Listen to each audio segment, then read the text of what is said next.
What up, fam? Hit that like, hit that subscribe. Sixers are still a top 3 team in the East. Don't at me. That's my baby. That's my baby. We're going at it at 110%. I just want 5 minutes of happiness, please. Just give me 5 minutes. And they scored. They did it. Left. What the hell was that? Oh, yeah. What the fuck are you talking about?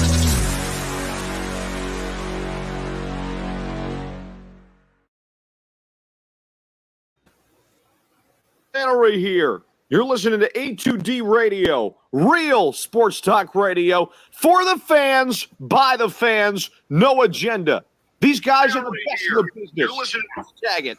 No notes. First timers. First timer. Got one job to do.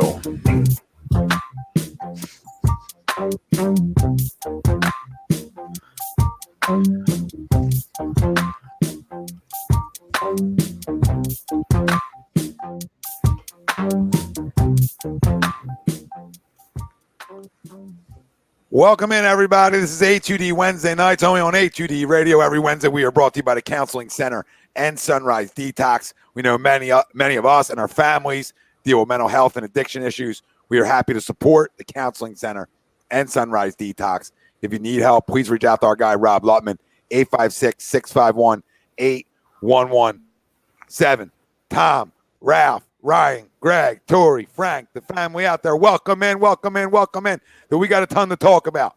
Phillies Nationals will continue live reactions throughout that game. 6-3 Phillies, top 7 right now. Phillies looking to go for 4 in a row. We talked about it on Sunday. Can they get to 8 in a row? That conversation could still be on the table after tonight. Could still be on the table. We also talked about how important it is. You know what? Don't just win the series versus Washington. Go take all 4. Now, the Mets are beating the Marlins tonight, so we'll keep you updated on everything going around in Major League Baseball. The Phillies trying to stay a game and a half out of first place in the NL East. NFL 2021 QB rankings. So we got every division ranked out quarterback-wise, and maybe some names you didn't expect. Maybe there's an Andy Ritter. Maybe there's a John Elway. I can't tell you. I can't confirm or deny these things, but they could be in our rankings. So every one of us on the panel has ranked it out. So stay tuned for that second half of the show. Eagles training camp news. Jalen Reagor obviously failing a conditioning test, but likes to be held accountable. Is really happy that Nick Sirianni is holding him accountable for failing a conditioning test in his second year in the NFL. When you would think after year 1, where it was a struggle and everybody else's fault, the fans, it was my fault. It was everybody's fault. Okay, you would think that he would come in ready for a response, and that's not what it's looking like right now. Okay, but we'll talk about that, and we'll talk about the goods and the bads that are coming out of training camp. One Miles Sanders still can't catch a football.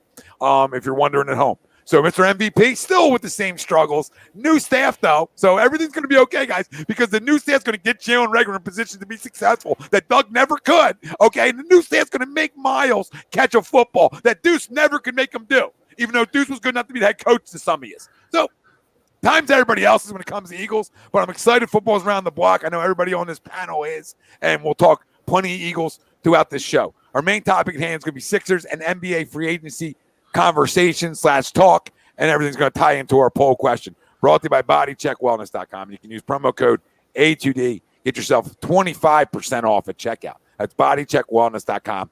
Promo code A2D for 25% off at checkout. I take the clarity and focus, the energy and endurance, and they also have tons of other things. Just got a couple things. Did you? Yeah. They're delicious. I'm telling you, the clarity and focus, Greg, you're going to get a raise. I'm booking it. You were going. I didn't go clarity and focus. I went with the lotion and the joint roller. Joint? What are you rolling? Back, a little bigger on the big side. So, you get a little sore back, like the back roller, like the medicated roller. You know what I mean? Yeah. He's rubbing his neck, his back, and the rest of the song. Yeah. Oh my goodness. Luciana crack. Yeah, that's what it is, right? Just confirm. I'm just asking. I cannot confirm or deny. You started it. That's not tied into our poll question, but BodyCheckWellness.com is promo code A2D for 25% off at checkout. If you're not here to have a good time, I don't know what you're here to do for the family out there listening. The Sixers have failed to improve their title chances so far this offseason. Do you agree or disagree? Let us know. Facebook, YouTube, Twitter, Twitch. That's where we're live. Everywhere you get your podcasts, we're there as well. Hit the like right now. Hit the subscribe right now. We'll talk about A2D memberships, and I know a lot of our family in the chat will on win you some money. $9.99 a month wins you some money. So the link is pinned at the top of our chat in the comments on YouTube. Go check it out. Go check out all the perks. 20% off A2D gear. 20% off at all campus for all your team hats. We got everything. Plus gambling advice. I mean, ooh, buddy. Go to the poll. They failed to improve. I know where this panel is going to go. So it is Agree Disagree Radio. I'm going to go to the complete opposite of this panel. I disagree that they failed to improve their title chances. I disagree. There's been a lot of shaking and moving out there that has been good for teams. The Chicago Bulls have gotten better, okay? But to call the Chicago Bulls a finals contender is outlandish. Like if somebody says, oh, the Bulls are a finals contender, Tom, you should punch yourself square in the face, all right? Because DeMar DeRozan has never gotten over the hump. Zach LaVine, we don't know how good he is yet. Vucevic has been on shit teams his entire career, right? And I mean, I like Kobe White, but I mean, I know I think they got somebody else too, but does it even matter? Like, is it even like the Bulls? So are they a title contender, the Bulls? No. Miami. Did Miami get better and tougher? Yes. But they also got older. They also got extremely older. And you got to factor that in. I mean, your two best players. Now, Jimmy's not that old yet, but your other best player and Kyle Lowry, who's a junkyard dog, don't get me wrong, is only getting older. Okay? So do I think that they're better, Miami? Yes, I do. I think Miami's in the conversation for a top 3 seed in the East, as they should be. Okay? But to say the Sixers like they didn't improve their title chances, I disagree with, because Joel Embiid has gotten better every single year in the National Basketball Association. Every year. So as long as 21 is on my roster, they didn't fail to do anything yet. You understand? If they move Joel Embiid, then they're no longer a title contender. As long as 21 is on this fucking roster, they are a title contender, and I don't care what anybody has to say, because the same Milwaukee Bucks team that was number 1 seeds and exits every year finally got over their hump too, didn't they? So, people were critical of Chris Middleton. People were critical of Giannis in Milwaukee, right? And they grew and they got over their hump. So to assume that we got worse because we didn't make any splashes yet, I think it's unfair, because if they bring Danny Green back and if they don't make another splash, this is a damn good basketball team. Tyrese Maxey's only getting better, okay? Only getting better. Ben Simmons, we don't know if he's getting better or worse. Tobias Harris is going to be the definition of consistency. Seth Curry played really well in this offense last year. Really well. So to say this team still isn't a title contender because of the bad taste in our mouth, I disagree with, because they absolutely are. They're still a top 3 team in the East, and nobody talks about them now, because everybody's talking about Milwaukee, everyone's talking about the Nets, okay, and everyone wants to talk about now the Heat. They're the 3 darlings now of the East, and nobody's talking about the Sixers, and I like it that way. Just like nobody talked about us last year either. And we ended up being the 1 seed. 1 seed doesn't win you shit. It's just the point, though. This basketball team got better, even though they failed again in the same spot. You understand? They still got better. And nobody out there can say this basketball team wasn't better this year than they were in years past. They were more consistent, okay? And it equaled into a win total of being a 1 seed. They got a lot of work to do, okay? And 25's got a lot of work to do. And I need him shipped out. But if he isn't shipped out, you're going to win regular season basketball games. So no, they did not hurt their chances to win a title. They didn't. They didn't because they didn't improve it drastically with splash names. 1, they don't have the money to do this, okay? And 2, what do you want them to do? So if you don't have the money, you can't really go crazy in improving. Andre Drummond is an improvement over Dwight Howard. If you don't believe that, stop watching basketball. Because one guy's 40, a walking fucking technical foul, and 5 personals every night. And I love Dwight. Love him, but let's call a spade, please. When Andre Drummond has the most hollow numbers in NBA basketball history, and I'm on the record saying that, he is still better than Dwight Howard. Because 14 and 10 still shows up. Still shows up. All right? So one spot we got worse at, right, where you think we lost Dwight Howard. Danny Green isn't gone yet. So we can't just assume he's gone, right? Doc said he wanted him back. He made it clear he wanted him back. Danny does a podcast in the city now. You know what I mean? He's making money on the podcast. So I don't think Danny Green's officially gone yet. I don't think so. Until he signs somewhere else, I'm going to hold out hope that Danny comes back.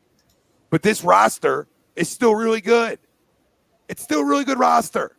So that's where I stand on it. I'm not gonna I'm not going to run away because we had a terrible exit and everybody wants to be down and out on this basketball team. And I get you, family. I see all the comments chiming in. I get you. But if 21's on this goddamn roster, they're still a title contender. If you don't think so, stop watching fucking basketball. There's my rant. Because I know everybody's out on the Sixers now because we didn't make 100 splash it. 100 fucking splash it. Okay? Miami's not even that good. I'll see Miami every day of the week. See them every day of the week. Because Max is going to average 20 a game this year. So that's not an improvement? Not a fucking improvement? Then wake up. Look at splashes as improvement. That's all that matters. Splash. DeMar DeRozan. DeMar DeRozan's choked every year. Every year he's choked. Constantly here. He's like Reggie Miller. He's Reggie Miller to Spike Lee. Every year. Don't tell me he isn't, Ralphie, because you know he is. And Kyle Lowry's the other guy. The only thing that got Kyle Lowry over the hump was the great Kawhi Leonard. That's it. Correct? That's it. Kawhi got Kyle Lowry over the hump because he was the definition of a failure too. First, number 1 seed in the East every year. Guess when they're going home? Second round, right? So let's just be careful on what we're crowning out there when we have a basketball team that have guys now playing together a lot too and have shown that they can get better together.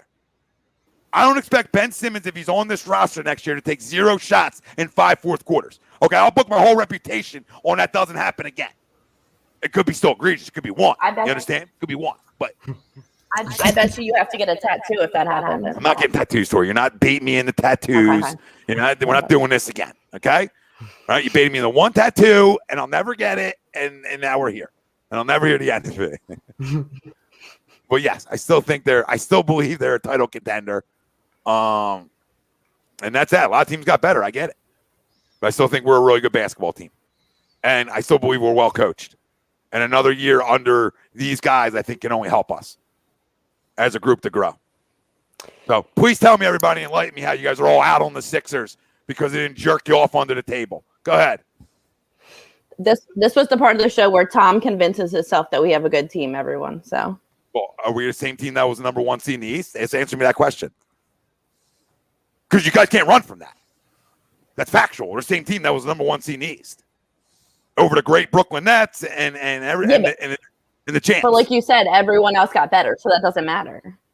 Did they though? Did Milwaukee necessarily get better? I mean, losing PJ Tucker, I think, is going to hurt them a little bit, toughness wise, defensively. So I don't think everybody got better. I think teams splashed. That doesn't always equal better. The Nets splash. Where'd they end up this year? Second round exit. So it's not. Sometimes chemistry matters. This is the most put together team that's played the longest out of everybody in the East, essentially. Greg, don't even. Sorry, I just got Baby shark, and, shark, and now shark, we have the baby shark baby time of night. shark, Like shark, this shark, is the shark, worst shark, time of baby night. shark, duck, duck, duck, baby shark. Let's go. I'd rather tattoo my eyeball than watch the baby shark. Okay. Tom, you might find this surprising, but I also disagree to the poll. Let's go. Listen, I'm like King Panic, especially this time of the year. It's You NBA really? offseason. Oh, look at his back. Yeah, I know. Like, I know. It's like, oh my god. It's like I discovered fire figuring that out, right, Greg? You know what I'm saying? It's like, oh my god. It's so shocking that I am. I got to remind some things to people, okay? And listen, if you don't feel great about the team, I understand it. We're still thirsty for blood ever since we saw what we saw in the second round in Game 7 and Game 6 and Game 5 and Game 4. All that, I get it. Number one, I understand we've been so thirsty for moves.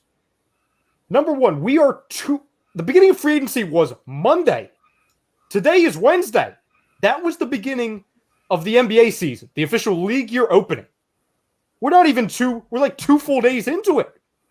Okay? Number two, everyone's saying, oh my God, we're not making moves. What are we doing? Is Daryl asleep? 2 things. One, who did you expect us to get in free agency?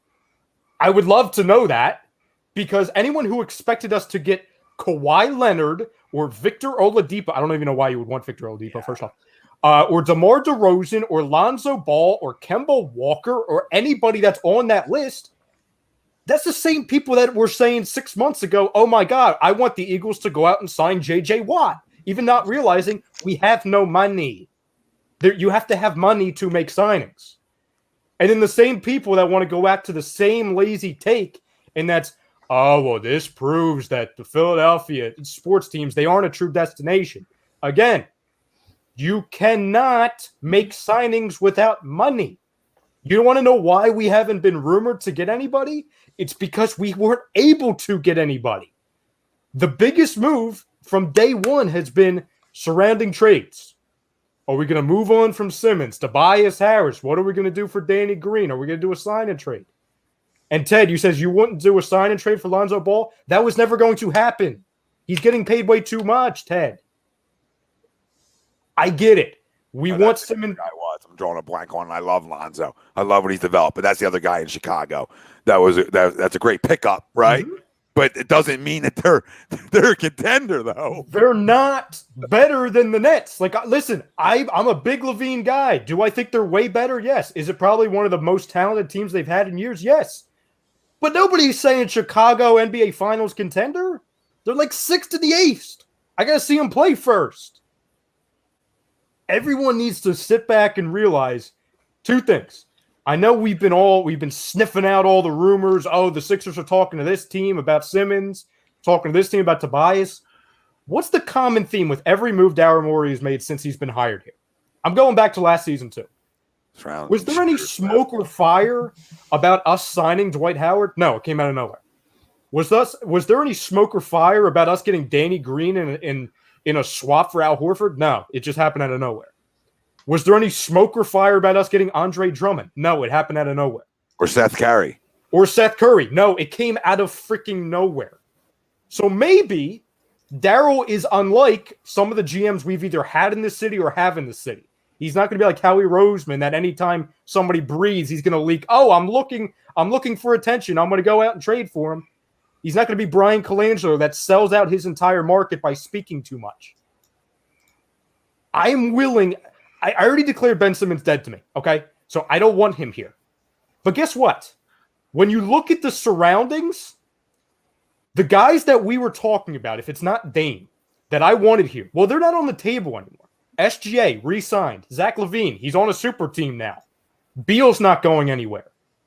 So you're looking right now, and Greg and I were talking about it, it's either you get Dame or he's here. That's the way it's got to be. And if don't even give yourself and Greg that much credit but we can give yourself credit. But the puffer, I said that day one when it all started that it's Dame or bust. There's no other name. No, absolutely. Going to get you over the hump. Like no, Dame, you know what I mean? And now, to your point, there's nobody there. There's no one left. Yeah, that's the difference. Before, it was about hope. It was me hoping, oh, well, maybe SGA could be. Now it's not even an option. You know what I'm saying? Like all the hopes and dreams about all these other players, that's gone. So I say that, and listen, fam, I still don't believe Simmons is going to be here. Let Daryl do his friggin' work. And the last thing I'll say, because again, I'll get off my high horse about it. The same people that have been tweeting, posting, friggin' doing videos about it, talking about it, saying, oh, in Daryl we trust. I saw 3 people just today alone with the freaking tag names on Twitter called Daryl we trust, taking shots at Daryl Morey. You can't do the Daryl we trust only on moves that you want to see. You also can't trade Ben Simmons for nothing. Yes, exactly. So even the lesser moves, Don, even the lesser moves. What was I going on? You know, my high horse about on Monday. Oh, call Indiana, try and get LeVert and Brogdon. They're not doing that. They're not. So if you're going to bring back Ben Simmons, okay, is Danny Green going to be a loss? Sure, but let's see how they replace him. Let's wait until friggin' training camp. Let's wait until the summer league starts before we start talking about the damn process. That's the other thing. I can't understand why people still talk about this process. I haven't cared about the process in 3 years. One has nothing to do with the other. This is with all these idiots out there to talk about, because you tanked on purpose for years. Like NBA teams aren't doing that right now in front of your face. Like Oklahoma City hasn't been doing that right in front of everybody's face, but that's okay because it's Oklahoma City. The Houston Rockets haven't purposely tanked on purpose. They did this year. Right? We didn't just watch that happen, right, guys? So we continue to watch all these things happen, but it was the Sixers are the ones to blame for losing on purpose. That general manager isn't here anymore. The second general manager of the NBA decided so nicely and kindly to put in that place before us isn't here anymore. And actually, we're on our fourth central GM, if you count Elton Brand and Daryl Morey, right? Even though Elton's still here. So you're so far down the line, to your point, right? The process is over. Besides Joel tweeting about the process, the process is officially over. It's I don't know why people irrelevant. care. It's irrelevant. So the last thing I'll say is this. Today, you could say it's blind hope, it's delusional. I don't give a damn. I still think Damian Lillard is on this team because I cannot see why in any right mind Damian Lillard would come out of the Olympics, go back to that roster, now that the West is better, and he sees, oh, you guys got Tony Snell, Ben McLemore, and Cody effing Zeller. That makes me want to stay. It might take until the middle of the season, and he pulls a James Harden. I'm not panicking. I'm not. Now, let me ask you guys a question, and you guys go because it's a quick one, right? If say that trade happens like halfway through the season, right? But Ralphie, you're gonna laugh at this one. What happens if do you make the trade if 25 decides to shoot though? Like if he's taking jumpers. Yeah, dude. If he's hitting them threes, because he's out, he decides he wants to shoot now. Tom, and I'm being everyone before they start typing like crazy. I'm being facetious. If Ben comes back like that, I might trade Joel before that. You know what I'm saying? I might trade the big man. Yeah, I mean, I still think I have to trade for Dame, but like, it's a tough one. Well, now I'm playing the age game. I'm like, Ben's 25. He's 26. And disclaimer: I don't believe this is going to happen. It was just a hypothetical. Oh no, he's going to hurt us. He's going to hurt us again. Yeah. No, but maybe or maybe not. Like I again, we don't have a crystal ball into what's going to happen next postseason, right? Mm-hmm. The only thing we know for sure is that dude's a damn good regular season player. So we're still in the conversation. I can't. We don't have time to talk about if he's going to grow or not grow or any. That doesn't matter, right? You got to hope the other guys grow. But I agree with you. I still think Damian Lillard ends up here because of the reasons you stated. I think he's going to come back from there. I think that's the reason the deal hasn't been done. I think he'll come back from the Olympics and he'll pull that card like he was pulling before he went. Which one of you guys want to go next? Or lady? Ralph? I'll go last. Go ahead, Greg. Firing. All right, I'll go. I'm gonna disagree to the poll as well. You look at the moves that they made. Andre Drummond is a complete upgrade over Dwight Howard. Thank you. No ifs, ands, or buts about it. Dwight Howard ended up being a clown. He was a great guy in the locker room, but on the court, he was a clown. Yep. Georges Niang, however, and I've been watching him since Ohio State. I still can't figure out his name. Niang is an George upgrade Niang. over Mike Scott. Yep. So you went out and made two upgrades. They're just not sexy names. They're not flashy names. But you know who's going to love George Niang in the corner? Ben Simmons. Because when he drives down the lane, George is going to sit there, and unlike Mike Scott, George can actually knock down an open shot. George doesn't hurt you doesn't hurt you as much as Mike Scott did. And then you got to bargain with all the money that's thrown around, and I know everyone hates his face, but you got to bargain bringing back Furkan Korkmaz at $5 million a year. It's an absolute bargain for a kid, 23 years old, still getting better and still learning the NBA game. I agree. Especially compared to what the rest of the league's getting, right? So, absolutely. Yep, facts. Greg, absolutely. I hate the guy, but you're right. You're absolutely right. See, I don't hate him like Ryan does because he can hit a three. Mm-hmm. You know what I mean? And he can't get hot and drop a 20 spot for you. Yeah. So he'll get hot and then miss the front end of a 1-on-1. There's no question about it. And then drive you nuts, right? And then you also have to factor in, because he's still here, Ben Simmons is back. And again, I know everyone hates the face, but he makes us a better team right now. Because he's a really good, damn good basketball player. I know everybody hates him. Everybody wants to burn him, literally burn him and or his jerseys. But he is a good basketball player, and he makes us better right now.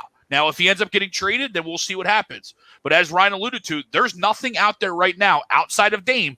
And that's why I agree. I've been on the Damer bus because nothing else made sense to me to trade Ben Simmons. The collection of pieces to try and make up what Ben did for you doesn't work out.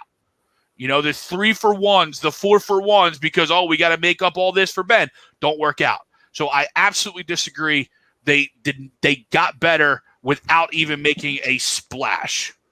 I like it. 3 for 3. Real quick. Rome, nobody's saying he's going to get us to the finals. And that thing that everybody keeps missing because everybody wants to talk about Ben is that Tyrese Maxey is going to be this starting point guard. You understand why they drafted another point guard? Why didn't they draft another guard in the first round this year? Do you understand why? Because this dude's going to get moved to the 4. All right? That's what's going to happen. Not saying in transition he won't run the point, but Maxey is going to be on the floor. So stop telling me they don't have a fucking point guard. Please. Everybody stop telling me this. Stop. Because they do. He's sitting right there. You guys all blew him. You guys all blew him for 2 months, and then everybody will tell me they don't have a point guard. You blew him, Tom. Who blew who? Maxey? Blew him. I can't. You cut out on me. Who did I blow? Yes. Nobody. Everybody. Okay. Maxey isn't the answer. The answer to what? Rome, you have a superstar here. Are we all fucking okay? I can't do this to them. I can't. I love you, Rome. I can't do this with people. And now I'm also an apologist for a team that has a arguably a top 3 player in basketball. But I'm an apologist for the Sixers. It's great. Can't. Go ahead, or whoever's up there. Can we flash the question up again so I can know how to word it? Sure. Let me The Phillies word you. have failed to improve their title. Okay. I'm going to agree to the poll simply because we still have Ben Simmons. You think that's a great thing. I don't think Ben Simmons is getting us over the hump. Like you said, regular season. Greg said that. Greg he's not getting us over the hump. Like at this point, I think he's a detriment to our team in the playoffs. Everything outside of basketball, I think he's a detriment to our team. I just think he's not a good leader for us. So him being on the team still, to me, is a failure. He's not the leader. A leader, not the leader. So to me, him still on our team is a failure. Okay, everyone's saying Drummond's better than Dwight. Okay, offensively, you're saying. But everyone's forgetting about the locker room stuff. Who was our leader of our team last year, basically? Joel Embiid. Okay, besides him, Dwight Howard. Like that matters too. Tobias. Okay. Tobias. Danny Green. No. I disagree. Tobias, no. Yes, Tobias. Yes, he is. I mean, no, he is. Not Danny Green. really. Okay. Yes, Let me just do my thing. So you talk about chemistry and all this. To me, Dwight Howard was the chemistry that held us together last year. So you talk about offensively better. Okay, a little bit offensively better, but we're losing that piece to us. Who else did we get? The other guy who I don't know. And then, Korkmaz, I did want to keep Korkmaz, so I do like that. But how have we upgraded? We've only kept people on the team that shouldn't be on the team. And then did anyone see that video today of Joel Embiid and Drummond? That looks like trouble to me. Why? Did you see the way he looked at him? They laughed at each other. They laughed about it. I don't know, Tom. Looking for conspiracy and everything. They laughed. I just don't see. I don't know. Not a good move. Do you think he would have been signed here? Everybody, I'm mute the whole fucking world. This guy just played tennis with the fucking head of basketball operations for the Philadelphia 76ers. The fucking play tennis with him. You think the move gets made if Joel don't sign off on it on the tennis court? Come on, Tori. Come on, you're better than that. You think deeper than that. I know you do. Exactly, and this is me thinking deeper that no one's thinking about. I look at people. And if tennis together, he's not making moves without his consent, essentially. That's what the tennis court's telling us. And Andre Drummond was a free agent. He chose to come here. Took the minimum. He took the minimum. He took less money to come here. The question is, at this moment, are we a better team? No. Yes. No. Okay. No, that's fine. And like Rome said, y'all are delusional. It's been a couple weeks now that what happened to us in the playoffs. Can you guys have a little bit of memory? Can we bring us back a little bit? Can we remember what happened to us? Can we remember what guys? That's not the team getting us the championship. Look, you're good. You're agreeing with Kyle. Think about that. Kyle fully agrees that Drummond and Joe are going to be a problem together when the one guy, Kyle, who my BFF, just played tennis with the guy who makes all the moves. You know what? I see a lot of people in here agreeing completely with me. So, well, listen, if we're worried about Andre Drummond, if that's a big all we have to. No, we don't. You're not even talking about the. Talk about the best player on the. I'm sick of talking about Ben Simmons. I'm sick of talking about Ben Simmons. No, Joel Embiid is the best player on the team. Yes. That's the only thing that keeps me hanging on, actually, Joel Embiid. So Cheers. Thanks, Riz. No, not thank you, Riz. It's because I got boobs, ain't it? I got boobs too. True. Take a walk. Oh, geez. I used to have boobs, We all and I lost do. 70 pounds. Attaboy, Frank. That's great, Frank. Whatever. Y'all don't look outside the box, so. End rant. I just looked at the tennis court. Looked at a racket. I completely look outside the box. That's why I say keep Ben Simmons. Everybody else wants to get rid of him. You're insane. Yeah, I'm not going out of my way to keep the guy. If But we keep Ben Simmons, I don't know how I stay a fan just because of I've never been so out on a player in my entire life. Like I'm not going nowhere, but I will just have my foot in my mouth for 5 here months. we go. It's only a matter of time before this started happening from Rome. Because I yell, it means I'm right. No, I yell because I'm passionate about Thanks, what I'm Rome. talking about. So please, Rome, for the 100th time on A2D, buy a clue. Talking sports, babe. This shit, you know what I mean? It's not in the library, Rome, for the 100th time while you're hitting the blunt, taking 5 hours to get out your point. All right? Come on. Surprised Rome is even able to find the phone. I love you, Rome. You still looking for the keys, Rome? Still looking for the car keys? Jesus. The morale. Frank. Go ahead, Frank. I disagree to the poll. I'm still waiting for that splash trade from Daryl. I think Ben is still not going to be a Sixer come October. We're just going to wait and see until after the Olympics, see what the U.S. does, and we'll get more out of what Dame wants. But I'm fine with the signings that we have. I think Andre is a definite upgrade over Dwight. I mean, we're not going to have a walking technical game in and game out. And I also like the pickup of George Fat Curry Niang, as they like to call him, over at when he was previously of Utah. And I followed. I remember watching the guy at Iowa State, and he was a problem. But Sure was. And you know what? We haven't made the splash yet. It's going to happen. I'm going to keep calm, but I'm still going to disagree with the poll. And exactly pointing at the sign, Ryan. Yep. And also, it's Charles Bassey. So everyone season, disagrees. So in the words of Frank, wake me up when September ends. Right, Frank? Yes. To quote Green Day. And it's a great quote indeed. And October will be Charles Bassey season. Thank you, Young Das. Appreciate it, Young Das. Thank you, Johnny, for the super chats. John believes that Dame will be here, and yeah, I agree. Reggie Jackson's going to get paid. I would love Reggie Jackson, but he's going to demand a lot of money. And so is Schroeder. Wait, can I say something Schroeder about that? thinks he's a $100 million guy. You might be the only one in the league. Wait, everyone. That's not the poll, Rome. Go ahead, Tor.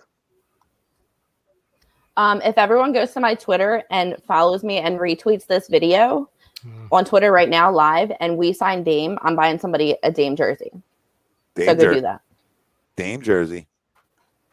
First off, I didn't say Rome, you're getting the poll question wrong, right? I didn't say we improved anything. I just say that we still have a chance to win a title. We didn't fail to improve it. We didn't get worse necessarily. That's all I'm saying. We might be the same, but that still gives us a chance for the title. I mean, we're the fucking 1 seed last year. So we don't suck. I think that's where people are just misguided. They think we suck now because we didn't get one of these guys and we're stuck with Ben Simmons. I just don't think people understand we are 2 days into free agency. Yeah. But the question is right now. So that's where we're going from. Yeah, but right now I failed anything. They haven't done anything. They haven't failed anything. You can still fail. Failed anything. Yeah. How they failed by doing nothing? All right. Okay. Exactly. Tori, let me ask you. Even though you don't know who he is Niang better than Mike Scott? Yeah, I don't know. People say yeah, but Mike Scott was nothing. So I would say yes. Oh, yes. Okay. Is Drummond better than Dwight Howard? Apparently, that's what y'all are saying. So we're a better team. We haven't done anything else. We're a better team. I don't think them guys even matter in the conversation. But Tom, my point is those are the 2 moves we made. Everything else is status quo. Well, no, I mean we got Springer, right? Yes. Yes. And Ben is still here. You got Baisley as maybe you can develop and turn into that backup big, right? So I mean, like this team maxes another year, right? So I mean, I don't like to say they didn't improve. That's not unknown right now. But all we do know is the best player, arguably in the National Basketball Association, has gotten better every year, every single year. So to think Joel Embiid's not going to come back even better, I think is unfair. And I think we're just leaving him out of the conversation because he doesn't fit the narrative of hatred on Ben Simmons. Like you can hate Ben Simmons like I do right now and still believe this team has a chance to win the title though, as long as Joel's around. Come on. We all should believe that. The title, we have a chance to get the playoffs. Yeah, sure. You have a chance to win a title. Playoffs. Yes. Not about title. You have a chance when you have a guy like Joel Embiid on your team. You still have a legitimate chance when it's a big man to win a title. You still do. I'm not saying they're going to. I'm just saying you still have that chance to. And if we don't think, I think that's why I'm so pissed off because am I freezing? Yeah, but go ahead. That's why I'm so pissed off is because, and that's why I guess I'm not talking about Joel, is because I think everyone just knows how much we love Joel, and that's why I get so hyped about this team sucking and Ben sucking so bad because I want him to have better players around him. That's why I don't talk about Joel so much because it's just like he's great, he's there. We just need to build around him, and he has to do stuff better too. But the fact that it matters, is we don't, here and there. Yeah, if we don't believe Joel Embiid is good enough to win us a title, then why are we even keeping him then? That's the whole point. Like we got to believe that he's the guy to win us the title because if not, he should be the guy we're talking about trading that. Yeah. Right? That's my whole point. Like we know what Ben is. We can wonder if he'll ever change, but no, if he doesn't change, we're still a good basketball team. So go ahead, Ralphie. Get Matt Moore sucking up innings. To the poll question, I gotta agree. I'm sorry, fellas. I gotta agree to the poll as an outsider. The way, obviously, the whole off season is going to be like this. Obviously, everybody talks about chemistry. Well, now you have a whole off season and training camp, and the Brooklyn Nets are still going to be very good. Milwaukee, even though they really didn't do anything, they're the defending champs, and obviously you still have to put them up there. And listen, the Miami Heat, man, they were moving and grooving this. You don't think so, Greg? Not when you invest in old people. Miami got better. Miami got way, way better. Way better. And they're going to run out, and they got Victor Oladipo on the minimum. And I understand that the injury concerns and stuff like that with Victor. I just think they got better as well. With the Sixers, I understand that it's not sexy names and stuff like that. But if 25 is on this roster coming to training camp, I don't know how it works with the whole fan base and with the organization. I don't know. If it's not going to work with you, let me just hear me out on this because I'm not saying you're wrong, right? Yeah. I'm going to say this again. The best player on this basketball team is like this with the guy who makes all the moves. Okay? Absolutely. But if your best bet if your star player is saying the same things that the fan base is saying at the end of his press conference where, well, we had an open shot, but we got fouled and nobody's, we missed another free throw. Well, I mean, something's got to change here for the Sixers. Yeah, but that's in the moment. I'm good with that, though. That's in the moment. It's not like he's harping on it all season. It's not like he's rolling out like, hitting up, his own Instagram. Oh, is Ben working out today? Is Ben working out today? You know what I mean? Like, no, that's just in the moment after a loss. And Ben Simmons coming out the video again. I don't want you guys to get sucked back into it. That's all. I'm looking out for you guys. Never left it. Because it's August now. The videos are starting to come back out again of him shooting. And I'm just watching out for you guys. That's all. I'm just trying to be a good friend. I don't want to just you guys get sucked in and you are no friend to me. You're no friend to me. But I just don't see how you bring Ben Simmons back. After that, I don't know how you bring him back. But if Joel and Daryl are this close, as we know they are, as we even see more today on how close they are, Joel Embiid is signing off on Ben Simmons coming back or not coming back. I want that to be clear to all. And he should say, entire fan- Daryl, do the trade for Dame. And I agree with you, Tommy.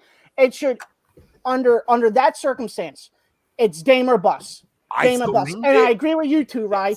After the Olympics, I don't know how he goes back to Portland and says, all right, top 3 in the West, baby. You got a chance. Not. Sorry. Until the team announces Ben Simmons will be here, until I see him in a damn jersey, I'm not going to consider him here. Again, is that delusional? Maybe. Is that blind hope? Probably. Okay? But there is so much damn time for us to still get rid of him. Oh, the reports. Oh, well, they're willing to. Oh, Ramona Shelburne on Get Up or whatever friggin' ESPN show they have. That sucks. It doesn't matter. It sucks. Whatever show that was. Oh, they're going to keep him. They want to keep him. You know what that is? You notice how the talk started back up with other teams again? No, because that's them saying, well, we're not going to get stuck. Every team does that. Oh, you can come to us. We're not going to come to you.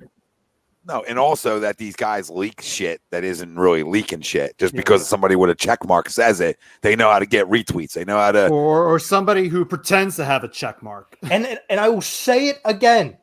Every move that Daryl Morey has ever made here, and even going back to the Rockets, by the way, because the Rockets moves, I could do that, but it's irrelevant to the Sixers conversation. Every move Daryl Morey has made since being here has never been leaked out, has never been rumored. It has come out of nowhere. So just because we're not hearing it, I'm not going to say there's 0% chance of it. And if Damian Lillard really wants to go back to Portland, when honestly I look up and down their roster, I don't even know if they're a playoff team right now. It's not good at all. It's not good at all. Terrible. well, they are because of him. They are. Yes. They are, but they're not a top 4 team in the West though. No, they're not. They're going to be where they've always been in Portland, and that's 5 or lower. Always going to be. Absolutely. And of course, when that's if Chauncey can coach. Right. Correct. And also, you look at one of the big signings was Cody Zeller. No, these are their signings. This was Portland. For all the Portland Trailblazers fans out here, real quick. We have a ton of people watching right now. Over 156 and only 51 likes over on YouTube. That's annoying. All right. So pound the fucking like if you want to be great today. Hit the subscribe if Dame's coming to Philly. And giddy up, comment in, tell your friends to tell a fucking friend. Let's go. Go ahead, Ryan.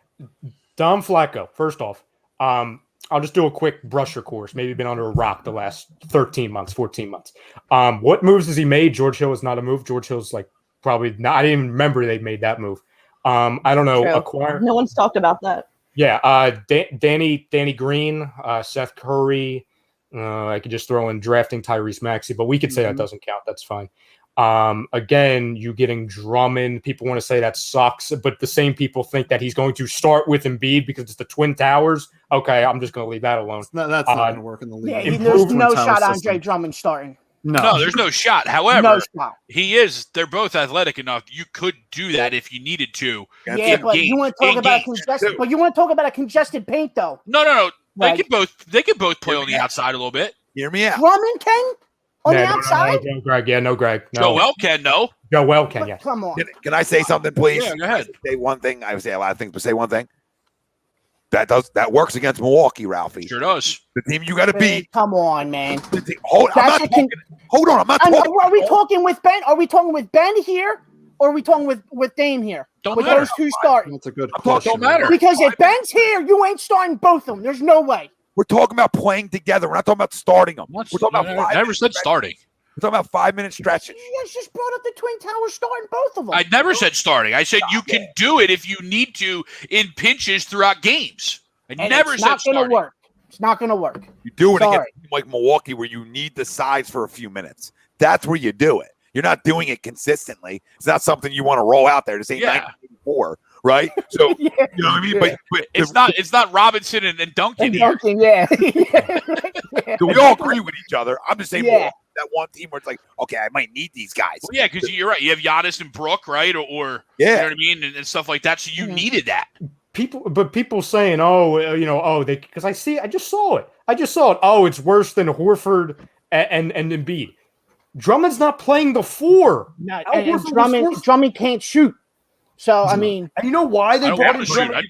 I just want him to Grab Yeah, me right. 15 rebounds in 10 minutes. They also brought in Drummond because they know just because it is what it is, Joel's probably going to miss 10 to 20 games this season. So, okay, when that's the case, Ben Simmons are not being here. Drummond is a starting caliber center. Oh, yeah. He'll drop you a hollow 30 and 14. Yes. I mean, he does it all the time. He's the most hollow numbers in NBA history. I say that about Andre Drummond, and I still sit here and tell people it's a good signing for what it is on a vet minimum to be your backup to the best player in the NBA. It's a solid signing, and it is better than Dwight Howard. You know why? Because Dwight gets in so much foul trouble that it actually hurts your basketball team. He was unplayable in the playoffs. I'm not saying Drummond was playable in the playoffs, but that was more based off of fit. And Ralphie, you can attest to that because you had 90 friggin' centers over there. But to me, you look at it, everyone that was upset with the Drummond deal, just take away starting, okay, or playing with Joel. What did you want them to do with the backup center position? Like, I love Charles Bassey. I love the And I reaction do from Frank. too. I know you do, Frank. But if anyone thinks he's going to come in day one and be a 20 and 10 guy, from the jump, I think we're being a little ridiculous right now. Mhm. Could he And- eventually and- be that? Sure. Exactly. And eventually he could be that. As of right now with Bassey, I think he's going to spend a little bit of time in Delaware, give or take. Yes. If Drummond is not performing up to expectations, expect Charles Bassey to be the guy. That's why we drafted him. That's the strategy that Daryl Morey was going in, to have athletic big men. And a guy like Phil Petrusev, an athletic big man. He's not going to be coming in for another couple of years. But Charles Bassey, he'll be ready within a couple of months. Maybe we'll see him more regularly going into next season. Out the Yeah, I don't think Drummond expects these things. I think people are really taking it out of context. And I'm a hate Andre Drummond and his hollow numbers, but he's better, guys. Danny, the Lakers can't afford Danny Miguel. He would come back here before he went to LA. We actually have more money to give him than LA does. So I think that's not realistic at all. It would have to be a sign and trade with us getting friggin' Schroeder. And like I was talking to Ralphie last night, I'm not taking Dennis Schroeder. I will always Miguel, I'm in. Yeah, I mean, I'm always in for a Lou Williams. Yeah, see, I don't think all these teams are better than the Sixers, Brian. First off, I do not, even though even though the Hawks beat us, I still don't believe they're not a better regular season team than us. Okay, the Nets, we got to wait and see. We really do. Honestly, they should be. They should be a better team than us.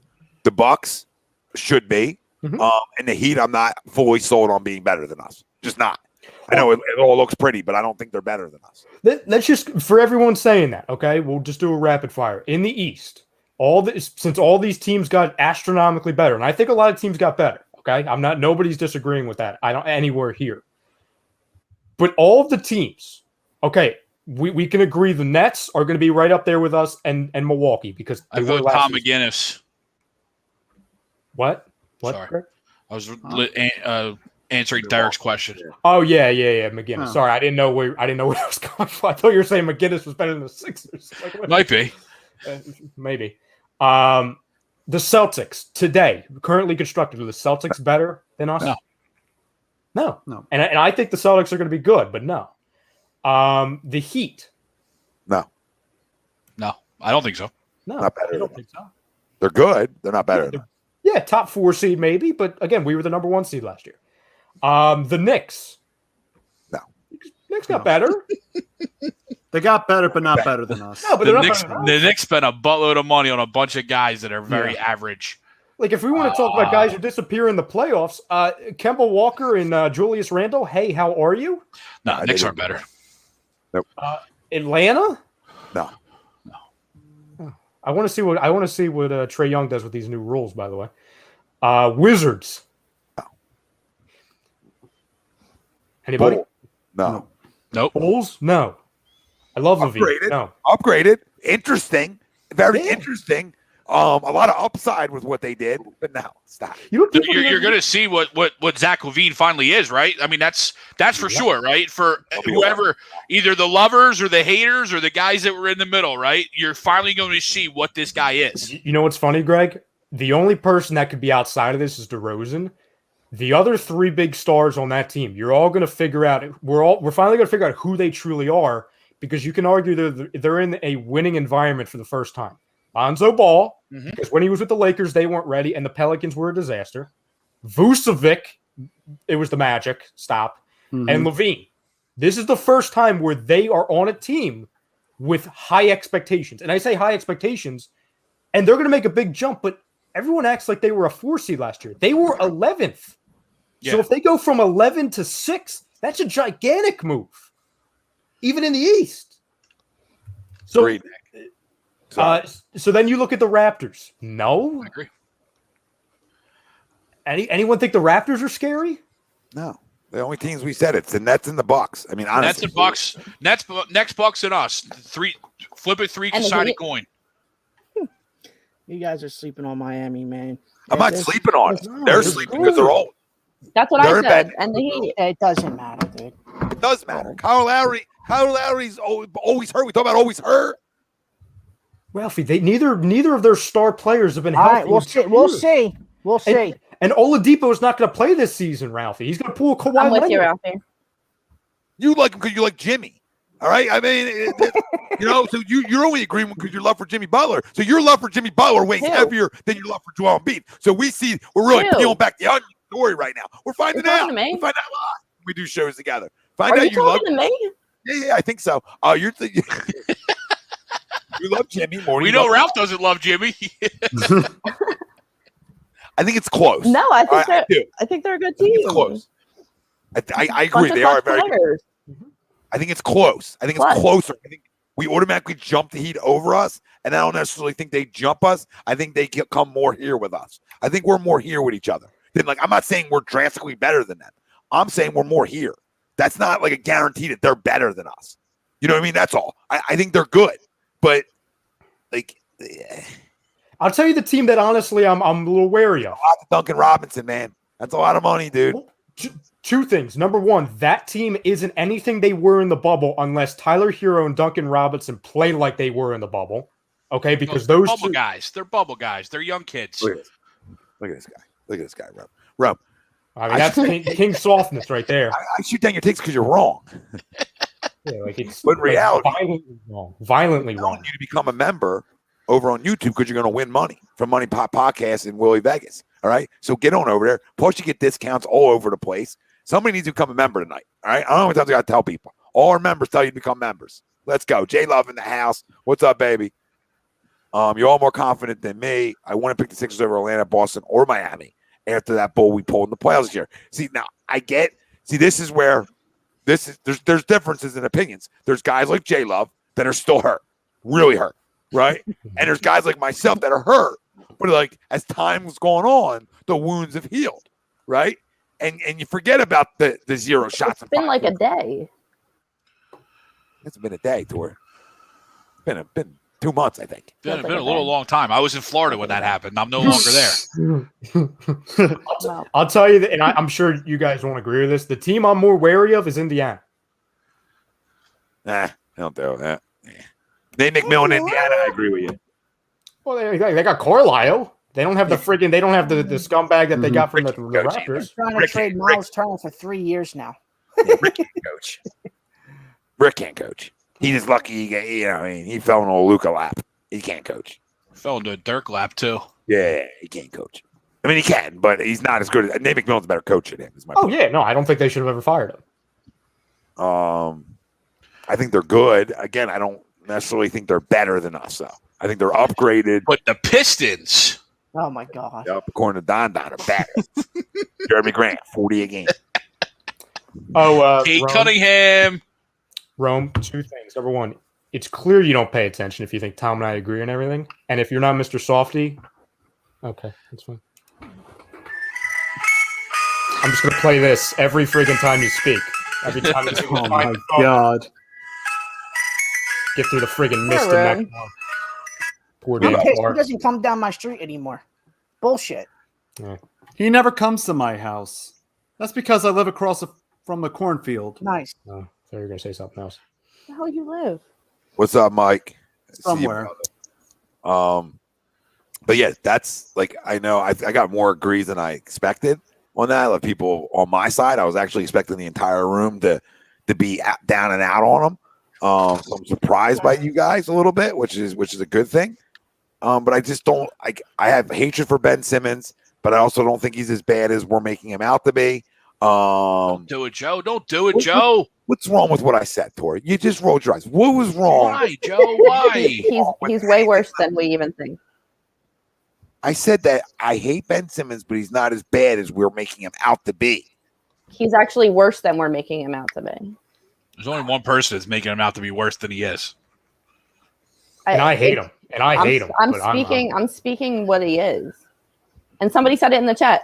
Okay, Joel's playing tennis with Morey. Joel's in the gym, high fiving the bum that he hates. Where's Ben Simmons? Floating in his goddamn pool in LA. See, this Beat it, is bro. what I can't do. Beat it, bro. I watch Instagram stories. So a guy Because can't go Instagram's real life. so he can't go in his pool now. I'm not trying to defend The this guy guy. can't have it all season? Make me try to defend the guy. I don't want to defend by these takes. Not on my what team. Guy's got there's 24 hours in a day. The 2 hours he's on Instagram is the rest of his whole 24 hours. What he's doing is, and I'm just comparing the two, and you do it with what you want with that. I'll go in Ben's pool for him. I'm good. I'll take him back. Ralphie, no, I'm going to be the. Remember, you said you were looking out for us earlier. I'm going to look out for you. If you go in a pool, you'll cramp up. We know this. I don't know. I'm in the pool with facts. Ben. I might. Did I say that Ben hasn't gotten worse every year? I don't think you have. So I don't know where you feel that way?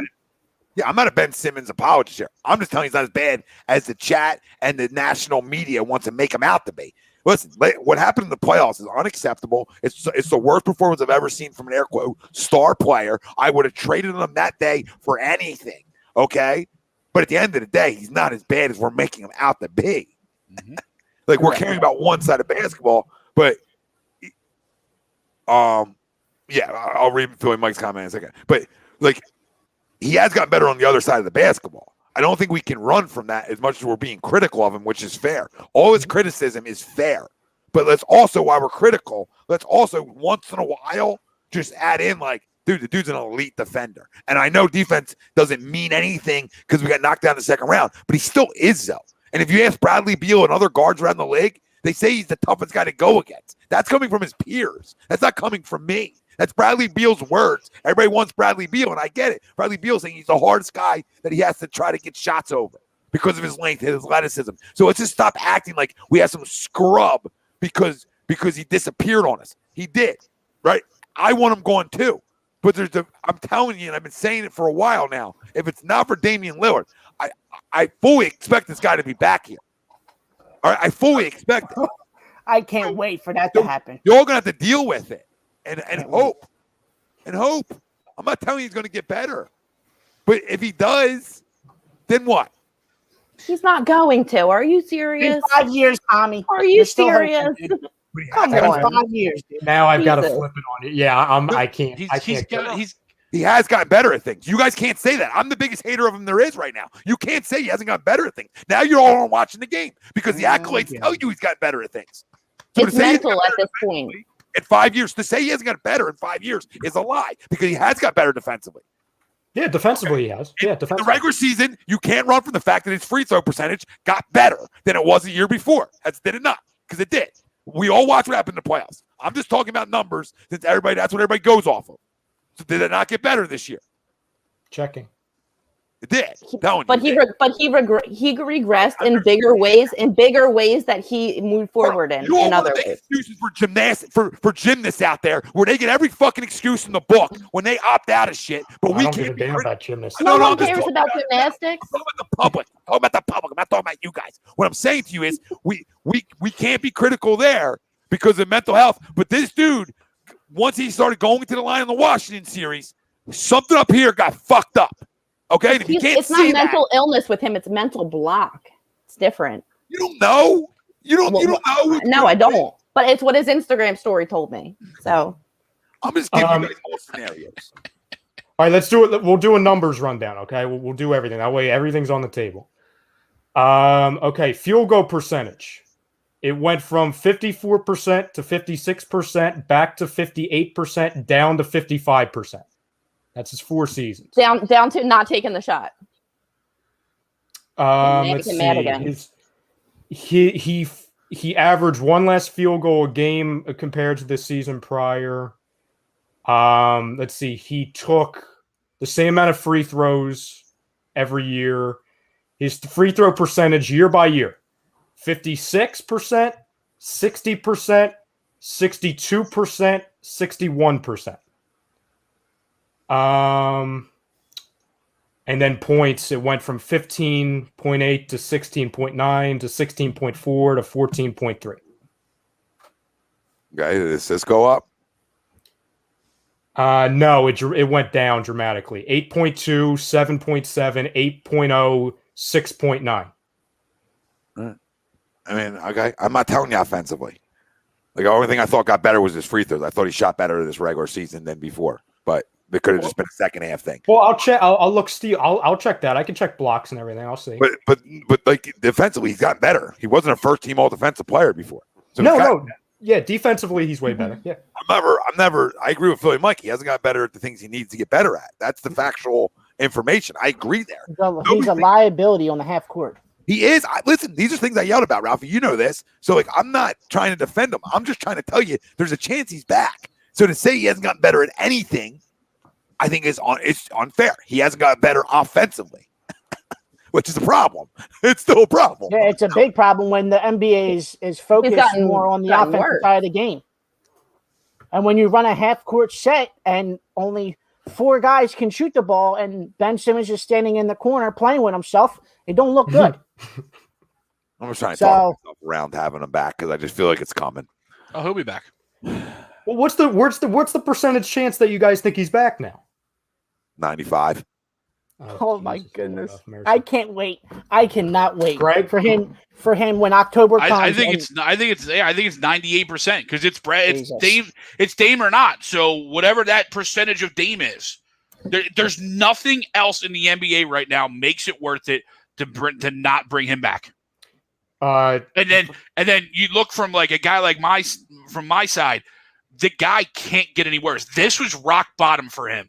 And if you think a guy who thinks of himself as high as he does, who thinks of himself as almost elite as he does, you don't think he improves after being this far down? I don't know. I find it hard to believe that a guy who thinks that highly of himself isn't going to improve and come back a different player. Greg, this is the first time he's ever faced adversity. The game had come that easy to him for so long. Even still, he was a no doubt about it all-star. He was a no doubt about it all NBA team or all NBA defense. Everything is so easy to the guy until now. But Greg, you guys been saying this for 5 years, though, Greg. And the one thing I disagree with, Greg, and this is the first time he's ever gotten adversity. I disagree with that. He's gotten ripped every playoff year. No, not like this. Not like this. No. I'm not saying it's been to this, but to say that this is the first time he's faced adversity, I think is wrong. This is the first time he's faced adversity to the point where he's got to check himself. Everything else was just like, I'm Ben Simmons. I am what I am. Okay. Purposely. Hold on, he's getting fouled purposely in the third and fourth quarters of basketball games. That didn't happen in prior postseason. Right. Yes, thank you. So he's faced adversity of that fuck up in his head, right? Which I think led to a mental block, whatever the fuck you want to call it, which I'm not making an excuse over. What he did is unacceptable in the postseason. I'm just making the argument that I think he's going to be back, sadly, if Dame's not available. All right. And I just gotta hope that some of the things Greg is saying come true and something happens. Because what else are we gonna fucking do? Frank, what percentage chance do you think it is right now?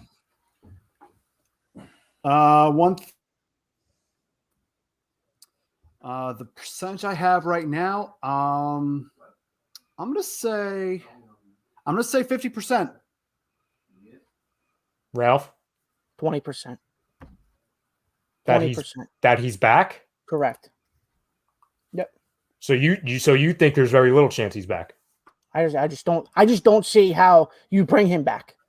Yeah, I'm at like you know what you're getting out of Ben Simmons. Great on the defensive side, won't shoot the ball offensive side. So your offensive half court is gonna be 4-on-5 the whole game. Come on, dude. And Greg, maybe any other athlete. Say it again, Tom. That doesn't mean we want him back because we think he's going to be back. Just to confirm with the people out there in the chat, like just because I say 95 and Greg says 98 and the chat says 98 and other chat says other things doesn't mean we think he should be. He shouldn't be. But I'm also not going to root for Come the on, Sixers Lex. if Ben Simmons is back. He I'm shouldn't also be. going to try to be a good fan, Ralphie, right? I'm going to try to be a good fan and rally around the guy again. Oh, Because absolutely. what But other options do I have? But like as you said in the beginning of the show with Joel Embiid, he's the main guy, right? He's A, obviously Ben's B. So how many more years of Joel Embiid are you gonna have in a Sixers uniform? Without any injuries, without any hiccups. The window's starting to close, fellas. It is. None, no. I mean, to answer your question, without injuries on Joel Embiid, I got to say none. I mean, that track record is not good. It's not good. So No, it's not. I just want to poll the viewers because I don't think anyone here. I know Tori said it, so that sparks it, but I don't think anybody in here is at this point. The fam at home, okay, the people that are very much, and I get it. I get why people are still upset with even the thought of Ben Simmons coming back. Nobody doesn't understand that. Is there anyone out there that is at the point now where if he's back, you're going to kind of go with what Tori's saying, and that's, oh, maybe I won't watch type thing? she'll watch. But yes, I do believe people out there won't. Like, I'm interested to see who in the I'll go buy chat. a jersey. She's a liar. Oh, I know she'll watch. I'll I go know. buy a jersey Yeah. when he suits up for opening night. God. Of And that's course the you thing, would. Tom. We talked about this a No, week. no level to me, Ralphie. Don't count him in the same conversation as when I talk, please. Because he's on a whole nother, like, he's got two skis going. I know. He can't grip him up tight enough. It's going down. I love it. Tom, you and I talked the I'm Monday. not letting go of Ben Simmons. Sorry, Rye. I'm not letting him go No, for I'm not- anything I'm less not than addressing Dame. you. I know what you are. I know what you are. I'm not even looking at you. Okay, I'm not focused on you. Okay, I know I can't change you. Tom and I, we talked the Monday after we lost in Game 7, and in between all the yelling and screaming and anger and sadness, even Tom and I both agreed that in the whole Daryl we trust thing, as much as we want him out of here, we trust Daryl to the point, and maybe this might come back and bite us in a year. If Ben Simmons is here, we got to ride with it because we can't be preaching for the last 13 months. Oh, and Daryl we trust. And then he does one move and now, we got to fire Daryl. You know what I mean? I got to No, I wrap my hear head you. around it. I hear you. It's And bigger than one player. Eyes on the Damer bust. I think. Dayshaw, I absolutely agree, brother. Yep, agree Yeah. too. Robert, I what agree. up, brother? Sorry, Ralphie, go ahead.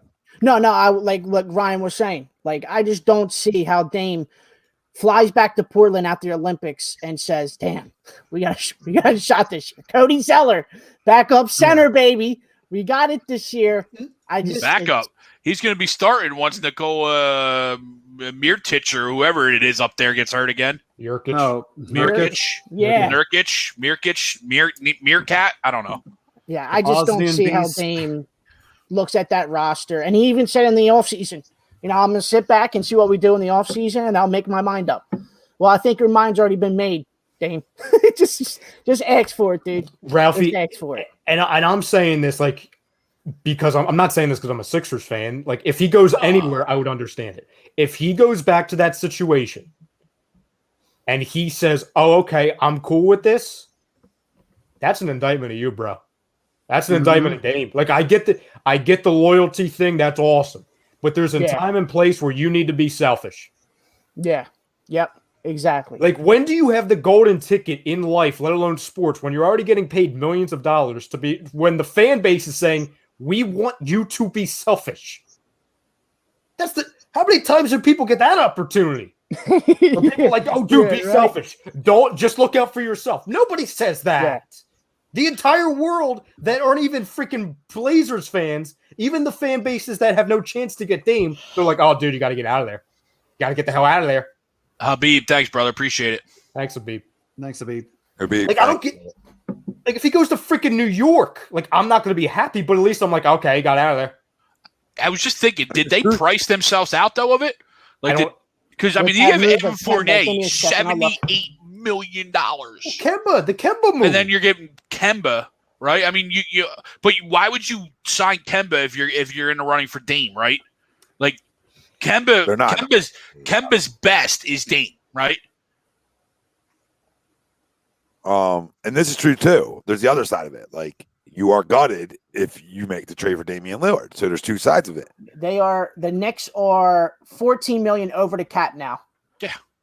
Yeah, they're not in the running for Damian Lillard. We're the only team. I said this to Ryan the day we started talking about Damian Lillard. We are the only team with the assets to pull off Damian Lillard. I just want that to be clear again. No, you are. You guys are. Ben Simmons and Tyrese Maxey are better than any asset that somebody wants to run out there. Because if you get Ben Simmons, you are still relevant. You are still relevant. You're not tanking, right? So like CJ McCollum and Ben Simmons, you still think, and Tyrese Maxey, you still think you can win basketball games out west, right? Yep. So his value, even though the value isn't to the level of what Daryl's been asking, reportedly, his value is still out there. I don't believe his value is diminished like we see it here in Philly. Do certain teams do I think his value may diminish? Absolutely, right? But to the mass majority of teams, I still think there is the high value. Yeah, and also another thing going back to that too, Tommy, is that there's always going to be a front office that sits there and says to himself, I can fix this kid. I'll give it up, whatever, and I can fix this kid. And there's always an organization, a team that always says that. Might be us. Yeah, right. Yeah, right. I don't want to say it. But it may be Daryl and the tennis score with Joel. Yeah. You know what I mean? Doc and Sammy. I mean, Sammy's like, give me another all season. Give me an all season with him in my hands, not him over Zoom. Give me an all season with him in my hands. Well, unless Delta comes and gets you. You know what I mean? He's Yeah. open. He's open to get it. They're athletes. They're fine. They'll be good. But unless you're Seth Curry, then it'll take you 2 months to be able to shoot again. Yeah. And then you'll be fine. He was good he showed up in the playoffs. That's all we care about, He might right? have got better after it, Tom. He might have improved. Might have improved. But He peaked at the right time. fuck, I want to Alec punch my, Baum's better after it, I'll tell you that. I forget what I was gonna damn, I forget what I was Sorry. No. It's fine. Robert, we did touch on Drummond and Yang. I know at least myself and I think a bunch of them do think they're upgrades on the guys that they're replacing, as in Howard and Mike Scott. Like it, Here he is. Mr. I don't watch basketball. Planet Pate Chalk, what? No, Wells. Oh, there. No. Those. That was the other guy. Like, wait. Wilson knows, because I've said it. He's hollow, but he's still better than Dwight Wells. Stop. Yes. Right. The problem with Dwight, he couldn't play in the playoffs. Like, he was literally, we couldn't keep him on the court because he got, you know what he was in the playoffs? He was like friggin', who was the Australian that we had? He was the backup center. He was like, Ben, sorry. Jonah Bolden. Jonah Bolden. That's what he was in the playoffs, to where he God. would literally walk on the court up 3 fouls. That's what he Not was. even that too, right? Not even that. He did have brick hands. Oh, He was God, he couldn't even catch. He couldn't catch. He was like freaking Aguilar. Has no offensive game. At least Drummond has an offensive game a little bit. Yeah. I'm not saying he has like a stretch offensive game. I'm just saying like in the post he has an offensive game. Dwight doesn't if it's not a dunk on you. So it's not like this head and shoulders better, but it's a little bit better than Dwight Howard, and he's younger. And I want to ask, I heard people on the freaking dial on the Fanatic yesterday, like 4 people. Let's go, Back-to-back J shows. Love. Back-to-back shows saying, oh, well, I don't know if I like Drummond at his age. He's 27. He's 27. We want 40-year-old Dwight, but 27-year-old Drummond. I understand if we want to play the age, like if we want to be like cautious or cautiously optimistic about Drummond, he's 27. Like, what are we talking about? I'm going to ask you that, Wells. I'm going to ask you about his laziness, right? I'm just going to toss this out to you. Guy wants more money, right? On a vet minimum. Oh, let me go. So let me just ask you, do you think you get a little more hustle in a 1-year deal compared to what he was getting paid in his earlier contract, which was a lot of money in Cleveland? So I answer that question for yourself. When you're playing on a shit team constantly, Detroit, Cleveland, never on good teams, obviously.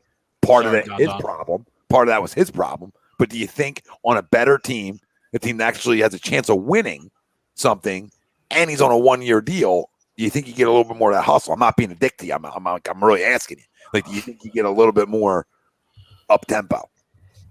And I'll ask you guys, and to the family, it's above the center position, but I've read so many times in the last 48 hours, the Sixers missed out on these players in free agency. Who did we miss out on? Who were we in on?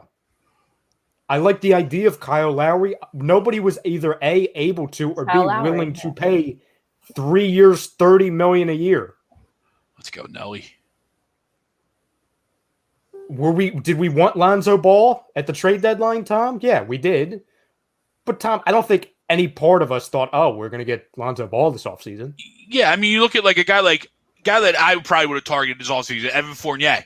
If you'd have told me he would have got $78 million over 4 years, you think, that's a logistical target for us? No. Bye. And have fun in New York. The Celtics look like idiots because they traded for him and then they fumbled the friggin' bag because they weren't able to re-sign him. So you look at that trade, they traded for him, did nothing in the playoffs, and couldn't re-sign him. Real quick about Drummond in LA, he started for them. So do you guys realize that? Like, he had to start for them because of the injuries.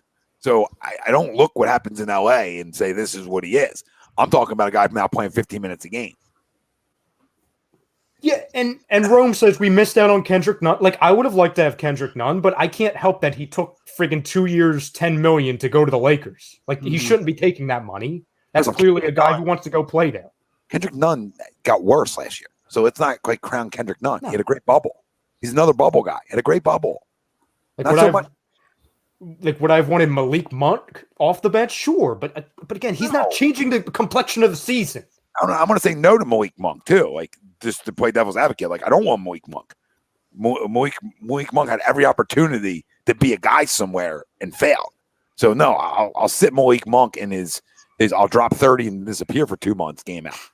All right, he's a bust. Great, and Jordan wasn't a big fan of him either. So I mean, that's telling. Did you see that? But Wilson, this is what I'm going to ask you again because you're late to the party.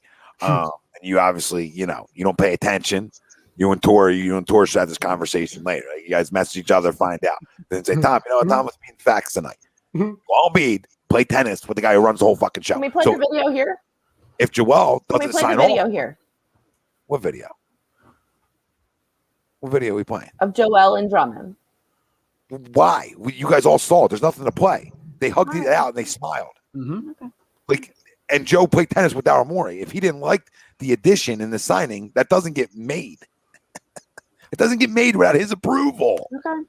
Gee, God, do we not know the NBA by now? See, I'm just saying this is where it helps to have a female on the panel because I can like sniff like drama. I can like sniff like bad vibes through videos. No. There's a difference. You want to sniff drama. So not that you can. No. You want. Clarify for the people, please. Do I look like I like drama? No, not at all. Here, I'll do you a favor. I'll just put up the screenshot that everyone's talking about. Okay. Read this. What's the vibe we're getting out of this store? I can't believe exactly on this. Exactly. You don't think Joel's being a troll just because he's Joel? Like, you know what I mean? Like, he's freaking smiling. No, I think he cannot. Sake. I can't. You think that's a smile? I love it. I've been wanting drama for years. What is that? A frown? It's a smile. Yeah. I love it. Tell me that's not the look of disgust. Backstabbed by Daryl. Disgusted. That's a look of at least I don't have to posterize you for this year. Yeah, really. Backstab. He's playing tennis. You think he's playing tennis today? Oh my God, he's obviously okay with it. Would you stop it? He wasn't. He's obviously okay. Here. He's playing tennis. Okay. Oh my God, the chat. Oh, Joel's pissed. It's not a smile. All right, Chum. Well, that's all. Look at your name. Look at your name, Chum. Oh no, Tori. Chum agrees with you. Take that to the bank. Me and Chum. That sounds about right. The Chum Lee from Pawn Stars. I think what it tells you is Joe smiling, saying, "I'm going to eat you up every day at practice." I think that's more the troll. Like Joel, wait, we should like give a prize for like the best caption to that look because Joel's like Jay. J-Love, absolutely. Yep, Jay. I told you to be back one day, dude. If you think Andre Drummond's signing here on a vet minimum, where he can sign a lot of places on a vet minimum, if he has this big beef with Joel Embiid, or it's not just guys being competitive fucking junkies. Just these guys, Joel Embiid's competitive. No, Tori, I'm gonna explain something. Joel Embiid's different than the rest of the NBA. The dude's a competitive fucking junkie. He just wants to win basketball games. He don't care about the rest. He'll troll you, beat your ass, and then play with you if he needs to. Drummond just went to LA where LeBron is God, and he lost there. So why wouldn't he come over to Joel and at least play on a winning team? Greg, don't. I'm just saying I don't think Joel's happy, and that don't make me happy. Ralphie, Joel's Greg not makes happy. a I'm not very happy. good point. Oh my God! He Shut makes a up! Very valid. Shut up! You should listen to Greg. I agree. Fucking retirement home team over there. All these vets and bums going to LA. You know what Rob Pelinka We're said? not done yet, by the way. Have Yeah, fun yeah. playing. Have Have fun. Have fun being the only team playing in masks out there. Yeah. Oh, gee. Jesus Christ! Retirement Look home. how- You gotta have like the oxygen tanks too. I mean, hopefully they're all vaccinated. They're the elderly. You know Gotta what they take did, care of our Ralphie? elderly population, aka the Los Angeles Lakers. Ralphie, you know what Rob Pelinka did? He saw What do you all those injuries that you guys had last year, and he says, "You know what's going to help our injuries? We're going to get older." Exactly, young Keep on Doss. down them. Keep on doubting us. It's okay. Oh no, I'm not doubting you. I'm laughing at you. There's a difference. Yeah. Well, Ben runs through that tunnel on opening night with a Sixers uniform on. And then drops a triple double. Oop. Triple double. Oh my God! Against the Pistons, and everybody's gonna be like, "He's fixed. He's fixed. He's fixed." We're gonna have the most hollow numbers of all time on this roster with Ben. Between Ben and Andre Drummond. Yep. Freaking sausage. Random Tuesday night in February in Detroit drops a triple double. Oh my God, he's fixed. It'll be a statistic orgy. You know what I mean? Ralphie's gonna see it every night with Russ. Statistic wet I dream can't over wait. here in Philly. Can't wait, Talk about, baby. did you see? Drummond at 30 and 15. Yeah. We lost by 40. Yeah. That's amazing. Jesse Tori- said a triple single. Yeah. That sounds like my life. Who do you think was Joe What, Harris? Ryan? Joe Harris. What about Joe? I think they were calling Frank Joe Harris because he looked like Joe Harris. That's phenomenal. Hey, Joe, can you shoot it, Frank? We could use you. Tori, Yes. to answer your question, remember when you said we should find a caption? I for get that quite aggressive meme? in basketball. for Yeah. some reason. The best caption for the meme. I'm posting it in a second. I got it. Okay. I got it. Do I look like him? Best Meme captain queen. in the world. I For found the picture something. of Joel's disgust. Tory, nobody crowns himself more than Tory. You know what I mean? It's like we got to start. Somebody's got to. Well, I was going to say maybe we just start crowning you once in a while, I so need it's not all. Hype team. What the hell? Yes. That'd be nice Yeah, with my wake up. That would be nice with my morning coffee every day, guys. Thank you. It's a bad look when it's always you. You know what I mean? Thank you. The hell? Somebody's got to hype me. And it's not y'all, and it's not the chat. I'll tell you that. I'm just posting memes. Wait, all right, so talking about training camp, did anyone get the video released of the Giants fighting? Like, is that, or no? Nope. My kinda sources were sucks. closed that day. No, I haven't seen it. Ralphie, shut the hell up. Sorry. Ralphie's sources. Ralphie was struggling on Monday night. There was people. No. There were people beating his sources. Bullshit. Yeah. Bullshit. Yeah. I mean, we have people coming off the street. Ralphie, we give him a title. Ralphie Road. I'm texting Ralphie. We're 10 minutes in. Ralphie's nowhere to be found. I can't even get him on the screen. Yeah. Jeez. Got Think you know a guy? Got Joe Schmo in the chat beating him out Listen, to it. yeah. He's saying he's calling Ralph's reports out saying they're fake. The tent's behind me. The Wi-Fi ain't good, so I got to move them. Mhm. Blocking all the Wi-Fi. By the way, I don't know. Speaking of the Giants brawl that Tori said, Giants head coach Joe Judge on yesterday's brawl. This is a direct quote, by the way. So Giants fans, get fired up about this. This is your leader. Oh, yeah. He says, and I quote, "I'm not going to lie. It turned me on a little seeing these guys that passionate." I mean, can we Yeah, just turn you on when your franchise quarterback weird. on the bottom of the dog pile. your quarterback stinks. He's on the bottom of the dog pile, and then your coach over there, he's feeling a little something. He's feeling a little something down. Ridiculous. Before or after he made them run over it. Oh, he probably made him run, so never mind. He enjoys pain. Yeah. Get him all And excited. you got freaking who's the Lions head coach? Campbell, Dan Campbell. Oh, Dan he's Campbell, yeah. an animal Yeah, over there. dude's drinking like 2 freaking 2 gallons of coffee on his press conference. He's got like it sounds like he's running like an illegal friggin' fighting ring over there. Dude, that dude It's a shame the guy can't coach. 'Cause I know he's gonna be Lions so bad. Lions screwed over again. And they've got him for 6 years or something, Greg. It's really bad. But it's like it sounds like he's got like 2 of the rookies fighting with like sticks after practice. Yeah. You know what I'm saying? Like, oh, one of you two won't get fed tonight if you don't win this fight. Oh, what a shot. Greg, what channel are we doing? Golf Channel, Greg? Yeah, it's Golf Channel. My country needs me. I got to support. I'm watching rowing. I'm sure you are. We see Latvia. We I see think USA Spain. basketball plays tonight too. By the way, got a bone to pick with NBC. I just can't believe it. Yep. I just can't believe it. Yep. Oh yeah, you say it now, Ralphie. While Yo, we're on there. number 1 team in the world versus number 2 team, fucking Spain. Not even live television. Hey, you gotta go get Exactly. Peacock. $5 a month to watch this basketball game. What are we doing, dude? That's like, Put this on live television. I don't Yeah. care Do you if have it's Comcast? 12:45. Do you have No, I got Comcast? Xfinity. I got It Xfinity. sucks for you. And of course 12:45 at tonight night. Put it on live they're television. facing People the are still number awake. 3 team in Australia. Ooh, some Of Thibault course, action. Yeah, we're Yeah, gonna that's see tonight, I Thibault think. in action. That's Yeah, also watch, tonight. watch a couple air balls. From the corner. But oh my God, he could steal. Real quick. Hypothetically, if Danny Green you was like back, Ben, but you hate Matisse. What? I don't hate Matisse. I just think Matisse is a one-sided guy. But Ben's I not. never disagree with you so much. Ben I brings don't more. like what? Ben might not be able to Matisse is a shoot, but he better brings more to the defender, too. offensive end than Matisse. Oh my God. what standing? You are gonna die about on this that. hill, aren't you? I don't you know are about gonna that. Die on this hill. Oh I'd my honestly God. take Matisse. Jeez. Yeah. That makes sense. Greg, I just can't believe you did the whole. Oh, he's one-sided. Well, he is. But the Ben can at other least one is- facilitate. Ben can at least facilitate and make and get people in spots. Matisse can't even dribble the ball, let alone make a layup or a free throw. Oh yeah. Well, speaking of layup or free throw, somebody didn't make those. And oh yeah, Ben certainly facilitated when he was under the basket with 2 minutes to go with a wide open dunk. Facilitated that Trusted real Matisse quick. to take that shot over him himself.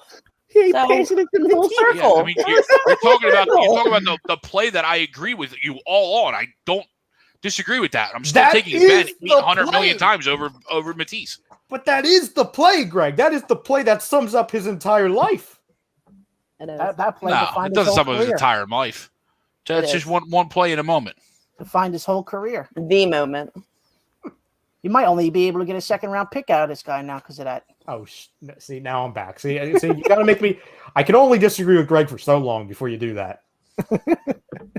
And for a second round pick, he'll be my starting point guard or power forward on opening night.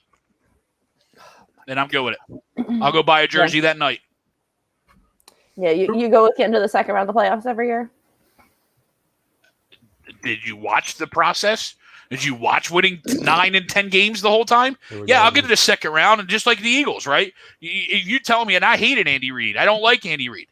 But you're telling me for 10 years that we get it to the NFC Championship, 5 times, and we have a chance to go to the Super Bowl every year? You don't think I'm taking that run? Absolutely. Greg, remind the people who you did like, though. Chip Kelly. Jesus Christ. Not running from anything. No, I know. No. I'm just saying the Andy Reid era had to go. It was just done. It was done. Regardless. I feel like I don't know you at all. Then that's fine. We're good with that. No one Kelly, knows Ben me. Simmons. No, Ooh, I know you. But the serious. Andy Reid I era, know you. Andy I know Reid you. era was just done at that point. You know what I mean? So me liking Chip was irrelevant because Andy was just done here. It had to end. So you like Chip just because he was there. He was just new. So of course I liked him. He's So new. whoever it would have been, you would have liked that. Yeah, absolutely. So I got to ask you, and I'm not trolling because I honestly, this is one thing Well, I you're trolling. Yes, you are. But what's up? No, I'm not Yeah, trolling. I might when you troll say- 3. Not trolling, you're trolling. No. This sentence is not trolling. The next 5 will be trolling. Come on, Kanger. Oh, she missed. Yeah. Yeah, hit the freaking putter. Get angry. What's your thoughts on Sirianni right now? I like Sirianni. Love. I like him. I think he's a Wow. breath of fresh air. I agree. And I think Doug did get a little bit of shafted, but I also think at the time his time was done. Like I as much as a lot of people wanted him back, and I understand that, and I would have hated it because again, I wasn't a huge Doug guy, but it felt like it got stagnant again. You know what I mean? Like Andy did. Like the time got stagnant. But I like Sirianni. I hope he can coach. I think he's a breath of fresh air. I like the fact that he's a new head coach, a young head coach, and hopefully he can get something better out of our draftees and team because we were pretty stagnant there for a couple years.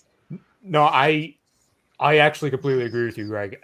People still obsessing over the press conferences, and I'm Mr. Press Conference, but from what I've seen, I have no idea if he can coach game day. Like that's something to be, sure to figure out. But just the atmosphere, the attention to detail, him stopping practice if he doesn't like something, that is something that, and I'm not trying to take shots at Doug because Doug was the Super Bowl winning head coach, to where there's a lot I liked about Doug. But the one thing I never really liked was the go with the flow type thing. Sirianni doesn't seem to be that guy, and Gannon is right there with him. To where they're extremely attention to detail, they're very hands-on. I just love the energy and effort type thing that I'm getting from Sirianni. You know what I mean? Yeah, I mean, you also got to remember too, Doug had proved it, right? So Doug didn't have anything necessarily to prove, right? Exactly. Whereas Sirianni's coming in as a new head coach, having to prove that he can't coach. But you're right. I mean, it's all going to come down to X's and O's. Like Chip, for example, was a press conference guy.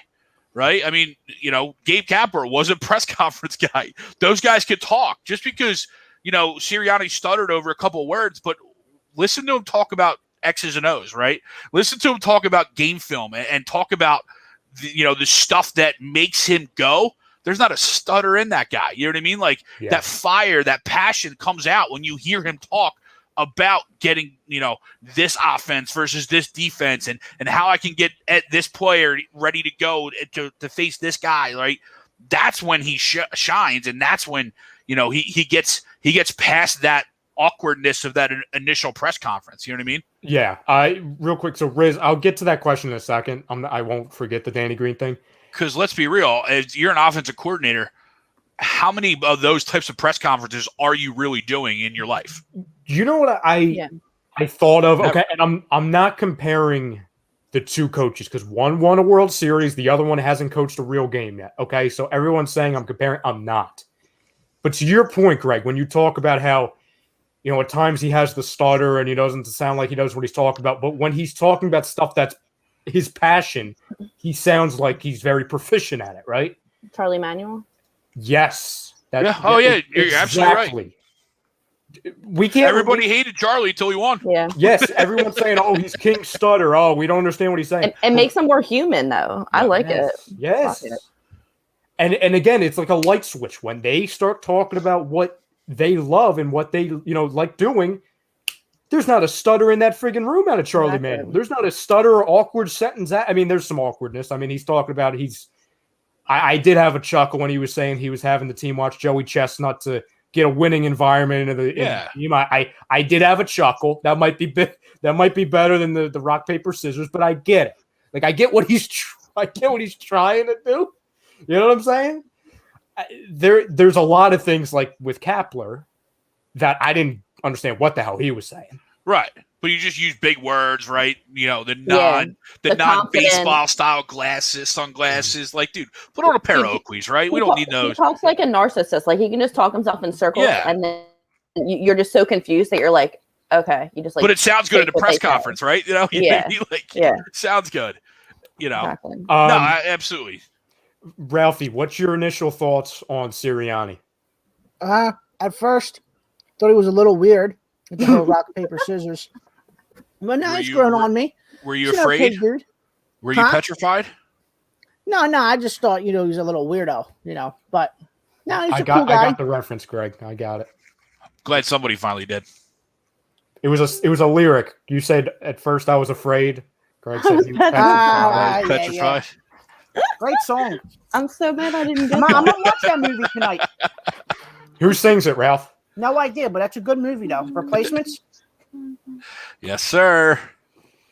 Now I'm saying out the whole song in my head. Heart. Frank? Yes. Initial thoughts on the Sirianni? I mean, first off, I love the song by Gloria Gaynor. Two, You would know that. yes, and that's why I'm not on Jeopardy. So unfortunately, but at first, I was afraid. I was petrified. What the fuck? It was a little bit of an out of the There you go, Dennis. Hallelujah. Amen. Yes, that's it. Now the song's stuck in my head now. No. All right. Absolutely. Don't fight it. soaking wet. That song. Okay. Yeah. Now I have the song stuck in my head. Let's just sing it as a Man. team. Go. No one. No, I don't want to get copyrighted. No. No. Sure. Frank, just answer the damn question so I can move on. I questioned the hire at first. It was a little bit out of the box, a little bit unexpected. But the more I watched the press conferences, his coaching philosophy, I'm buying a lot more into the system. The players are getting into it. I love that he's hands-on during training camp, and him getting into one Jalen Reagor. I think that's going to hopefully that will turn a new leaf for one Mr. Reagor. But we'll see what he does. We got preseason coming up, so we're going to get a first glimpse of what this offense is going to be like, how this coaching philosophy is going to play out, and I wish the best for him. Greg, you see that? Come on, Nelly, one back. Somebody learn how to putt, Greg. Imagine if she could putt. She'd be freaking winning. You guys are really watching golf right now? Absolutely. Not just golf. Women's golf. Women's golf. Oh. Tori, our country needs us. Okay. I don't watch Olympics. I'm an Olympic girl. You're not watching any of it? I'm just watching the golf. I'm just watching the golf. That's it. I fell asleep the get other into night it. to the USA basketball. It was like 2 a.m. Have you watched any water polo? At the gym, they have it on, and I'll glance by it. Oh, that's electric No, stuff. By the way, the Mets did win tonight. Did they? Yes. All right, so 5-3. we say what, 1.5? Yes. Yes. All right. So, did we play the Mets after the series, right? Or is it? Yes, in we two do. series? No, That's we what we go do. from Washington to the Mets. Okay. Real quick before I forget, so A Riz sweep would be reminds great. me- Oh, damn Sweep right. of the Nats or the Mets or both? Yes. Both of them, actually, but the Mets. I agree. Yes. Yes. No DeGrom, so that's a start. And no Baez. Is Baez in? Is he hurt? I'm Thought he not got hurt sure. the I other know- day. I saw somebody on Twitter saying stuff about that, but I'm not sure if Uh-oh. he was in a lineup. Don't let Lydia Ko get going. She hasn't gotten going in 6 years. 3 birdies in a row. If Danny Green isn't back, who's your starting 3? Well, I mean, it depends on what the rest of the roster looks like. If it's as is right now, it's you can plug Maxey in there at and it's not necessarily at the 3, right? But that means you're moving Ben to the 4 or Ben to the 3 and Toby. You know what I mean? So you just plug Maxey in for the starter, and then you figure it out on the defensive end whether Ben's the 4 or the 3. See, I originally go to this, right? And you're probably right. But the big concern I have, if Ben is here, I have concerns about having them both starting because Completely agree. neither of them can shoot. You can't have them both. No. And then also you're not really spelling the defense, right? Like I like not just for the playoffs, but I like having that capability of having the big defender in Simmons, but then when he goes off the floor, Thibault becomes that main defender. And also having Joe. Like I don't want to ignore that Joe's an all-time defender and Tobias is very good also. But just based off of the offense, I can't have them both being on the court together for a majority of time. So that's why it's tough. It's got to be like you said, it's just tough right now because you don't know what the final roster is. Mm-hmm. Fair. That's why it's got to be somebody from the outside. Even people were saying, oh, if it could be, somebody was saying, if we do this Buddy Hield trade, right? Because I think there's a chance that because Danny Green is probably going to be gone, but it's going to be in a sign and trade where we get something back. That could end up please God, it end up being like for Buddy Hield, for example. Then you would say, okay, well, if you have the same kind of unit, you would have Simmons play guard, you would have Seth play, the 2, Buddy playing the 3, but that's kind of smaller and that's way less defense because Buddy doesn't play defense. Yeah, Bias at the 4, and then obviously Joe at the 5. But at least offensively, it makes sense because you're surrounding Ben and Joe with shooters. right. 3 guys that can shoot it. And then 2 top 10, top 5 shooters in Curry and Hield also.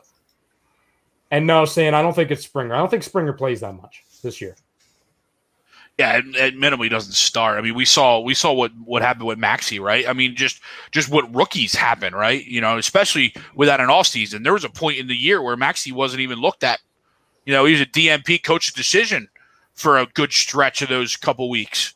And we all thought, pretty highly of him, but there was a point where you almost questioned, at least I did, just his growth. And then he showed his growth towards the end of the year where he turned it on. Joey Trent, and then Riz, I'll get to your comment. I see it. He says, from watching Australia in the Olympics, Tease looks like he's expanding his offense and knocking down shots. Hopefully it translates. Yeah. I mean, he looks good. He does. But he's got to make a gigantic jump, especially on the offensive side, for me to feel comfortable about going from Danny Green to Matisse. That's it. There's no question what he can do on defense, okay? But I gotta see that next jump. I gotta see that, the improvements we saw Maxey have just in half of a season on offense. I gotta see that times 10 with Matisse. Well, but he is, to that point though, Rye, and kind of getting back to what does our team look like at the end, at the time. If it's Dame, for example, and let's, for all intents and purposes, put Ben and Maxey in that deal, right? Good putt, Nelly. You put Ben and Maxey in that deal, then Dame starts and Matisse is your 3. Oh, if Dame is here, Matisse is absolutely starting because then it makes up for some of the lost defense. Because then you're not worried about shooting because you have Seth Curry and Damian Lillard and Tobias. Yep. Yeah, you're not worried about that at all. So there definitely is a scenario where Matisse does start. It's just a matter of what does the roster look like, at that time. I know we talked about this on Monday. I want to poll the room here. So we hear Sunday night going into Monday morning, Tobias Harris, a lot of teams have been offering packages. The Houston Rockets apparently got a offer from the Sixers, but the Rockets turned that down. I don't know if I believe that, by the way. I could see it being the other way around. If Tobias is indeed traded, would you guys entertain something? I'll go right back to the Blazers, okay, because that's like the hot team right now that we all talk about. Would you entertain a trade where you would send, let's say, Tobias and Shake Milton to the Blazers for either McCollum and Covington or McCollum and Derek Jones Jr.? Because both of those would fit money-wise and situation-wise, just before you answer, because Portland's trying to get bigger, okay? You would get some defense. You would get some more size from Tobias. Shake Milton would be that guard that goes back to replace, to go on along with the bench. And then on the flip side, you're getting obviously 2 scorers, either in Jones and McCollum, or McCollum and then Rocco, who has some of that defensive prowess and can also shoot the ball a little bit. Would you do that if you're both sides? I do it. Yeah, I mean, I do it. I don't know if Portland necessarily does it. But yeah, I mean, if I could flip Tobias for a legitimate 25-point, 30-point a night guy, 20, 25 point a night, and CJ, yeah. I think I don't know. See, I don't know too much about James Jones. So I think my point exactly. To where I'd probably prefer Rocco, but at the same time, I don't know if I really want to bring Rocco back. I mean, I had a beer with the guy once, but it's not like Well, yeah, he was next to me once. He was at PJ's one night. I was your Rocco story is a lot better than my Rocco story, Greg. So let's hear the Rocco stories. Oh, he was just sitting like a couple seats beyond next to me, so went over, had a beer with him, and that was it. Just he was sitting alone, I was sitting alone. Just two dudes doing dudes hanging out at the bar. Dudes being going back to when you said nobody knows you, Greg, I was literally mouthing the words PJ Wheelahands when you said PJ Wheelahands. I knew it was at PJ Wheelahands. Finishing his sentences. So I do know you a little bit, Greg. Ralphie, would Frank, do that to you? Frank, sorry, what's your Rocco story? So I was hoping to get past this. So back at my alma mater, Western Kentucky, Rocco went to Tennessee State. So in a lead up to a game against Tennessee State at the Aids Little Arena in Bowling Green, Kentucky, I needed to go wash my hands in the bathroom. Oh boy. Where is this going? I washed my hands in the bathroom. Tori, I am upset with you for having this for is what interrupting happens. this. I had to know. So basically, there was clearly a basketball player in one of the stalls. Clearly. Walk out. Lo and behold, number 33, Robert Covington. I walked in on Rocco, dropping a deuce while I was washing my hands in the bathroom. You walked in the stall on him? No. What kind of George Michael stuff is that? Absolutely not. No, he was just like in one of the stalls, just sitting there. Oh. Now, did he wash his hands? He did wash his hands. Yes. Okay. So you washed your hands with Rocco? Pretty much. He had a beer. You washed your hands. Yeah. Did you wash his hands? No, he washed his own. Okay. Did you drink his beer? No. All right. Here's something, ladies and gentlemen, to get away from that. Is it Kyle? Is it Kyle's comment? Well, I went to the Twitter. I did see Kyle said it, so I'm at Twitter now. Chris Trapasso, he has a blue check, everybody. He's the NFL draft and young NFL player analyst for CBS Sports. That's a thing? I guess. He also young NFL analyst?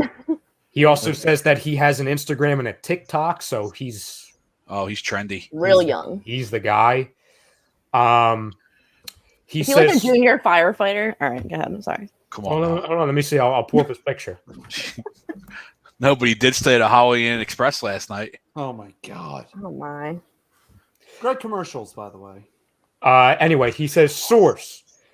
Talks are heating up between the Eagles and Texans on a Deshaun Watson trade. Still some hurdles to get over. Oh, I wonder what those. Oh, yeah, really? Like 23.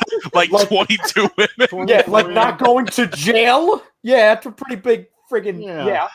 And I don't laugh at the situation. I laugh at the hurdles comment. Yeah, hurdles. That's the biggest downplay of sexual assault I've ever heard. Yeah. Oh, we've got some hurdles. Maybe he might not be able to play assault ever. Equals hurdles.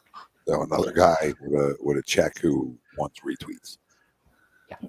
Because that's all it is. Wait, somebody said 28 hurdles, actually. Yeah. I hate it here.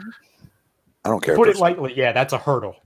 Dude, they would not do that. I don't know. I don't think they'll do it. That would blow the city up, dude. They're not making that move. They have too many people. Don't understand. They can't. Too many assets going into next year to make that move today. Doesn't make sense when you don't. Unless they know nothing's going to happen. Unless they know stone cold, which I don't think you can. Maybe they do. Maybe they don't. I'm talking strictly about Jalen Hurts for a second. So I don't disagree. The people out there that tell me that they never were sold on him, they drafted him in the second round a year ago. They traded their franchise quarterback and ate a shit ton of money. And that guy's now starting. So don't tell me that they are never sold. I don't think they drafted him with the intentions for him to be their franchise guy. That kind of just happened. So I don't know if they are that sold on him. But you don't draft Tom, you were about go ahead. Yeah, you just don't draft the quarterback in the second round if you don't have intentions of him. All right, I'll shut the fuck up. Go ahead. Oh, I thought you were done. You said that they drafted him. They didn't draft him with the intentions of him being a starter ever. I'm telling you, the last concussion put fear into them that this guy is going to hurt their chances of winning in the postseason. So they drafted him as a security blanket in case he went down again. And then he played like dog shit. And they said, okay, well, this is going to be our guy. So I don't think that they were never not sold on him. I didn't think that they initially thought that he was going to play right away and be their starter. I still believe that they thought that was at least 3 years down the line until the contract was over for Wentz and they move on from him in an easy transition. So to me, business wise, it doesn't make sense for them to trade for Deshaun Watson right now when they have all the assets and ability to get him next year or get another guy. You see how many quarterbacks move now. I mean, quarterbacks are moving like they never moved before. Now they're moving all over the fucking place. It's insane. Right? I can't even keep track of like who's on what team anymore. Like you used to know every team, their quarterback, and now I have to think about it for a second. I had to pull up the depth charts of some teams today, like doing that homework for the show. Like, who's your quarterback? Yeah, like every year, if a couple move, okay, you can get it. But when it's freaking 15 quarterbacks switching and swapping, it's insane. Will Smokey, appreciate it. Oh, thank you. I appreciate the super chat. I don't know if they're looking scary. They look tough, which I guess could equal scary, but we'll find out. We still got time to go. I mean, maybe scary, but not in caps and not with 2 Ys. Well, Little Smokey, if you remember, he is a Heat fan, so I would hope he's obviously really excited. So he's gonna add the 2 Ys in the all caps. I mean, Tom, I agree with you, but I know there's a certain individual, maybe to your right, that doesn't believe that the team is sold on Jalen Hurts. Correct. But I don't make the move this year. But it's not like it's a different organization or a different general manager. I think that's what everybody's missing right now. These are the same people that drafted him. Mm-hmm. So listen, I mean, they can be not sold on him. But I mean, they got a better chance of moving on from Jalen Reagor right now than they do Jalen Hurts because of the money. I'm just being honest with people. This guy thinks dollars and cents. He thinks in a 3-year window that he can sign things around him to win, which actually does make sense if he can play enough. And go ahead, Tori. I just don't know how you can possibly, like, obviously Watson is a great quarterback, but how you can possibly even entertain the idea when you have literally zero idea what's going to happen to him criminally. Talk to Deshaun Watson, so his name would never got brought up with me because I don't care. Like, if they do it, then I'll talk about it, but I don't think they should. I think true, false, or indifference is a slap in the face to every woman around the Philadelphia area. This is different than dog fighting. I'm gonna be honest with people. This is a little bit different than dog fighting. One, the guy served his fucking time for the dog fighting, all right, and was just a money guy. I'm not saying he didn't kill a dog. I don't condone killing dogs. I'm just telling you, doing that to women and dog fighting, a little different. And I got pit bulls, so I don't want to tell people. So I don't like it because you can't sell it. You can't sell that. Jeffrey Lurie is about selling stuff to his fan base.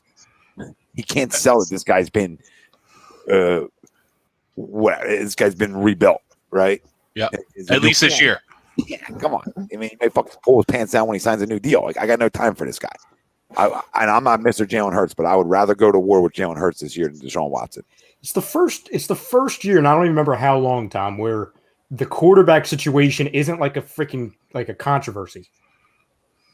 But you know what I'm saying? Like, it's the first quarter. Say it again, Tori. It still is. Always. Well, it still is, but it's like, you know what I'm saying? It's quiet in comparison. There's always something with quarterbacks, but it's not like, oh, well, is it going to be Carson? Is it going to be Foles? Is it going to be Michael Vick? Is it going to be, you know what I'm saying? It's going to be Sam Bradford. It's like, kind of nice. It's kind of nice. Yeah. And listen, we could be saying in 4 months that it's not nice if he sucks, but 100%. It's like, okay, at least I know day one who the quarterback is. Like, I know who I'm riding with. Do I think he's going to be great? No. Do I think he's going to suck? No. But nobody has any idea. And at the end of the day, if people want to think that we're getting any more assurances from trading for the guy, you're wrong. I understand when people say, oh, well, maybe, they have an inside track on information. With all the freaking stuff that's going on, and nobody's going to act like they're an expert with it. Nobody has a handle on it. Nobody. If the own freaking organization that has him currently has no handle on it, nobody from the outside is going to. Well, they haven't had a handle on anything with him, period. So let's take them out of the way they handle the situation because they've been atrocious on that. When you trade a guy's number one wide receiver, that's sort of a slap in the face. So they've done everything wrong in Houston per se, and obviously he's done things wrong in Houston as well. It sucks. They had a good thing going. Yeah, I don't touch him right now. And I think the Eagles can win the division with Jalen Hurts. So, I mean, that's just the facts of the matter. I do. I think they can win it. I think he's going to be better than people think he is. And I'm one of them people who talks about his college game all the time. So I'm one of those people who is a doubter of him as a franchise quarterback. But then I also see all the trends that we've all talked about. Like if you can spend money around your quarterback and he's just good enough and you can actually put a team around him, that you can win that way too. So, we'll see. But at the end of the day, even if Wentz doesn't play, they have 2 first-round picks next year, 2 second-round picks. That's a lot of capital to get what the fuck you want to get. So draft or 80 something in cap room too. Yeah. Ralphie. So what's this $14 million in cap space? You think? Is this Howard? No, I think it's to set. This is like a wet blanket answer, but I'm being honest. I think what it is, it's to set up them giving Dallas Goedert an extension, which I don't think he deserves. But You mean the guy who just failed a physical? Yep. Yeah, see, I don't think they give him an extension yet because even if they do, they roll that money over to next year. They're not going to. That bonus would kick in next year. They don't need to roll money over for him. Do you understand? Because he's going to sign that extension period because of his injury history. So he doesn't care. He just cares about the guaranteed money, and that guaranteed money can kick in 23. Doesn't have to kick in 22 or 21. Sorry, doesn't have to kick in 21. Can kick in 22. I think that move is for another big time player of some sort. I just don't think it's a quarterback.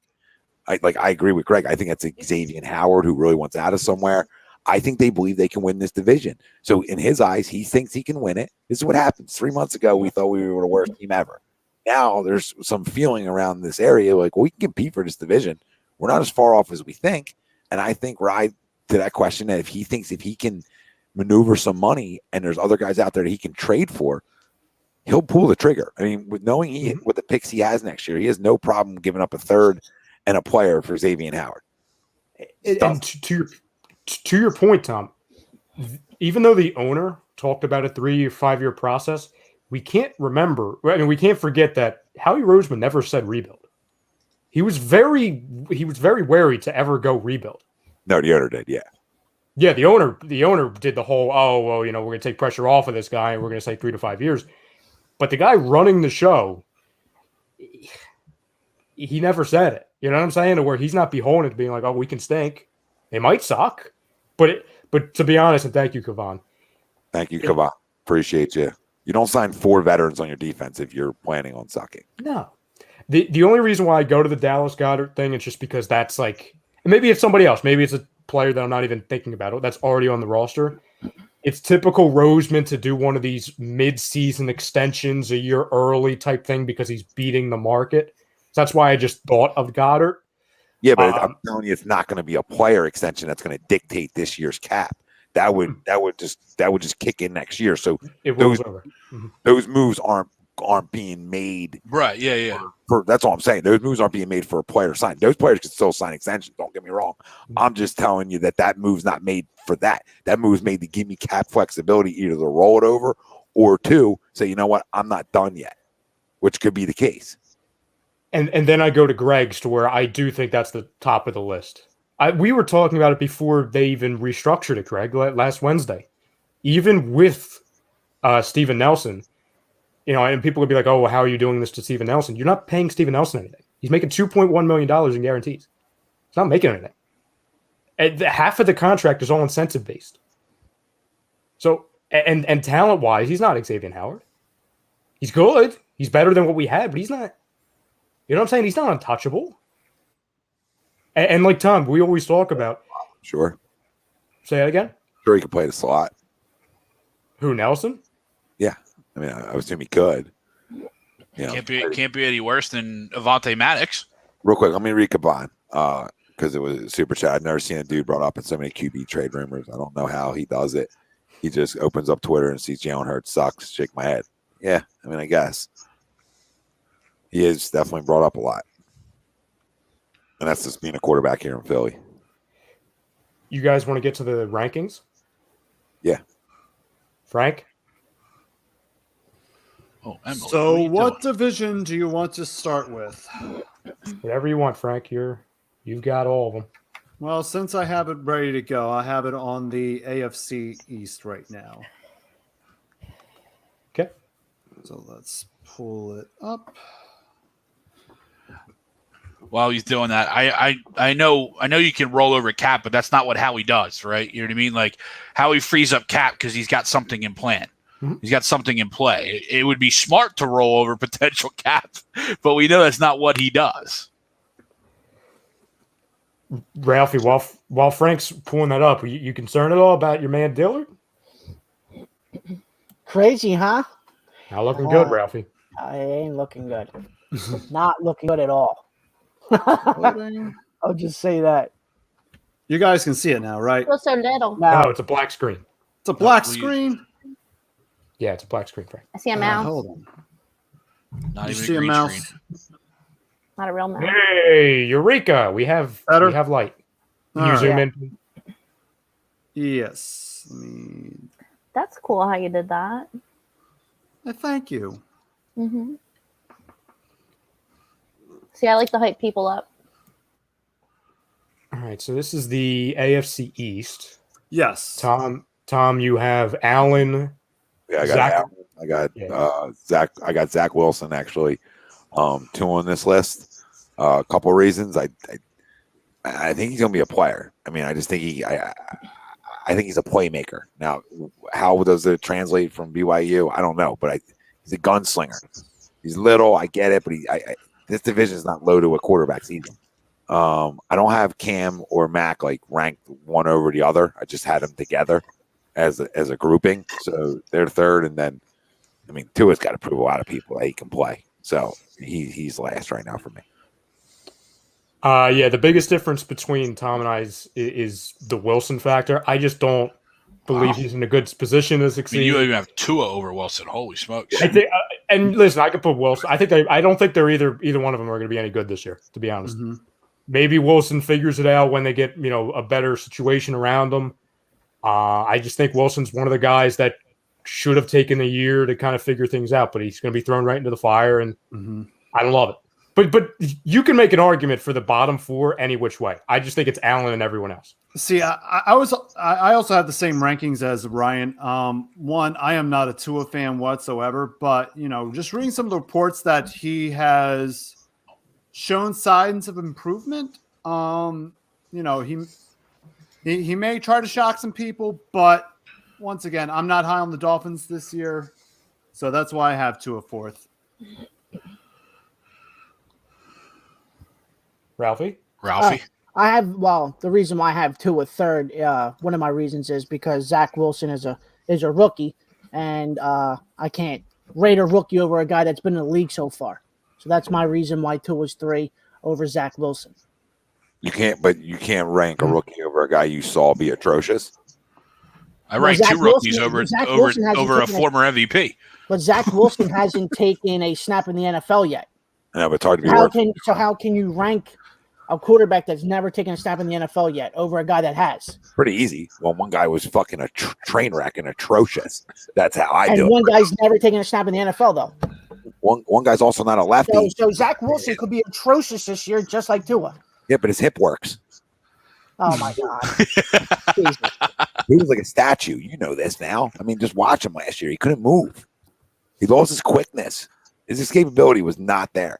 And I'm not a fucking crown. This is a shit division of quarterbacks. I'm just. It is. Yeah, it's basically Josh Allen and just everybody else. Everybody else. I think Zach Wilson has a high upside, and that's all it is. I think they did a great job of drafting offensive linemen to protect him.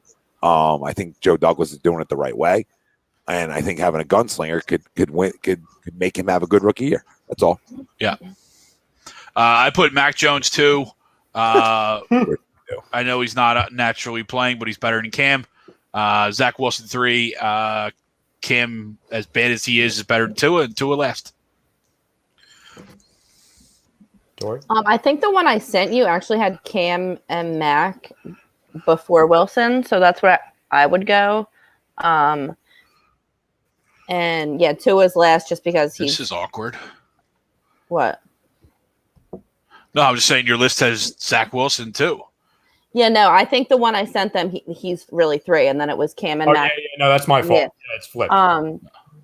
And like you guys were saying, it's hard to put a rookie above anyone. But like Tom said as well, like Tua was just bad. Like I think he's overrated. So I have Tua last, and then the rookie, and then obviously, I think the Patriots will do well with their quarterbacks, what they got this year. Yeah, I got a good combo. Next division, Frank. All right, next division. Scrolling down, we got the AFC North. AFC So North. This is a mess. This one. This actually to me was the hardest division to rank. Yeah, you can make an argument, I think, for any order. Maybe. Exactly. Maybe any Yeah. order. Really? You could. Oh, wait. Yeah. I got the wrong one. Never mind. Yeah, I got Baker 1. He's just more of a quarterback than the fan favorite of Lamar Jackson. Like that dog and pony show is not going to win in the postseason if you can't throw the football. So until he proves people otherwise, I can't have him 1. My second guy I'm taking is more off of potential. In Barrow. I just think he's a better pocket passer, obviously, than Lamar Jackson, and he can run. So you get a little combo there, and had a really good rookie year until he got banged up. So I like his upside. Obviously, Baltimore's going to have a better team than the Bengals. That's clear. So it's not ranking off of teams. And Lamar 3. I mean, he's a great talent, but again, he can't throw the football enough. He hasn't been consistent enough, and that's why they keep getting bounced. That's the main reason. So until that changes, I can't rank him. I can't just clear cut him be number 1 because of all the talent. And 4 is Uncle Bathroom. Who's 90 Ben Roethlisberger. So that's my rankings, and I think Baker's the most consistent quarterback in that division. Yeah, I'll just keep mine real simple. You can rearrange the first 3 anyway. I could make the argument for any of those. The only reason why I have Burrow 4, it's just because I am concerned about what he's going to be after the injury. Mm-hmm. But again, if we're going off of potential, I could put him freaking 1. I'll make mine real simple. But it's 4 really good quarterbacks. Either one of them could be 1. Either one of them could be 4. Yeah, for me, that was kind of the reasons why Burrow was last for me as well, too, just coming off the ACL. And obviously Baker's number 1 for me. I love Baker in Oklahoma. Obviously, he's translated over to the NFL. He's actually a really, really good quarterback. Finally gets weapons. Changed that culture for Cleveland, in all honesty. And Lamar is 2. I just love Lamar as well, but I don't think, like Tommy was saying, him throwing a ball, he just needs to work on that a lot more. Better accuracy, but can't deny dude is a great quarterback. And number 3, Big Ben, still doing at his age. Obviously, last year didn't pan out for him, but coming back on a 1-year deal, hopefully he can make it to the playoffs on his last ride. And so I have him number 3. Yes, and the people out there, yes, I have Lamar 3rd. It's a fucking hate thing. All right. See, for me, I nearly put Lamar at 1, but the only thing that held me back from Lamar going to 1 was how he performs in the playoffs. So that was my big factor on Lamar being number 2. Lamar is a great regular season quarterback. We know what he does at his best, but when it comes to the playoffs, he underwhelms. And like what everybody says with Joe Burrow at 4, coming off the ACL, and of course they got nobody to protect him. But hey, he's got Jamar Chase to throw to, so that's a plus. Greg? Baker took a huge step last year. Winning that playoff game cemented his natural number 1 ability there in Cleveland. Lamar's the only reason I have Lamar over Joe is just because of the injury. I think you could rank Joe number 2. Just seeing what he's like after the injury. Lamar, is what he is. He's a great regular season quarterback. And for that, he stays 2. And Big Ben, he's 39 years old, coming off an injury. What does he look like? That's a terrible eagle putt, Nelly. I know. So I got Lamar, obviously number 1. Baker, solid number 4. I'm a fan of Baker. Number 3. Also, I might have put him a little bit above Ben because I'm a big fan of Burrow as well. But also, Ben is 93 years old. So, I mean, I feel like even Joe Even Joe, with his injury, can run circles around Ben Roethlisberger at this point. Frank? All right, scrolling to the next division. Here we go. We got the AFC South. Yeah, this gets out of hand. Yeah, was a weird one. Yeah. This one was a little bit tougher than the other ones. Yeah. It's a weird one. I went Tannehill 1. Why does it look like Tyrone Johnson? I can't. I'm going Lawrence 2. I'm just going Tannehill 1 because he's played well. I think Lawrence is going to obviously end up being better than Tannehill. But for year 1, I'll put Lawrence 2. Watson, we don't even know if he's going to fucking play. And the other guy, we don't even know if he's going to fucking play. So there's your two. There's your two, your third and fourth. Yeah, same thing with me for the top of the list is Tom. Tannehill is a very, very good quarterback. Lawrence is Lawrence. Unless he's going to be one of these athletes that are victims of their own greatness and don't come to work, he's going to be Trevor Lawrence. Carson, the only reason why he's not fourth, it's because the Texans, I don't know who the hell their quarterback is. Tyrod Taylor, I don't know. I have Andy Ritter there because he's from Houston, and maybe they'll give him a call. He's from Houston. For me, obviously Tannehill is number 1. If he plays this year, Carson's obviously the best number 2 for me in that division. Obviously with the Deshaun Watson situation, I don't think he plays either this year. So I got Tyrod Taylor number 3, and then Trevor Lawrence. I understand the dude's spectacular and everything like that.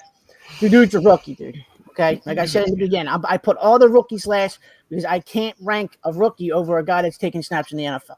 Oh my God, this dude could flat out suck, dude. Ralphie. You have Trevor Lawrence ranked against a guy missing half the year and Tyrod Taylor. I'll be the one, dude.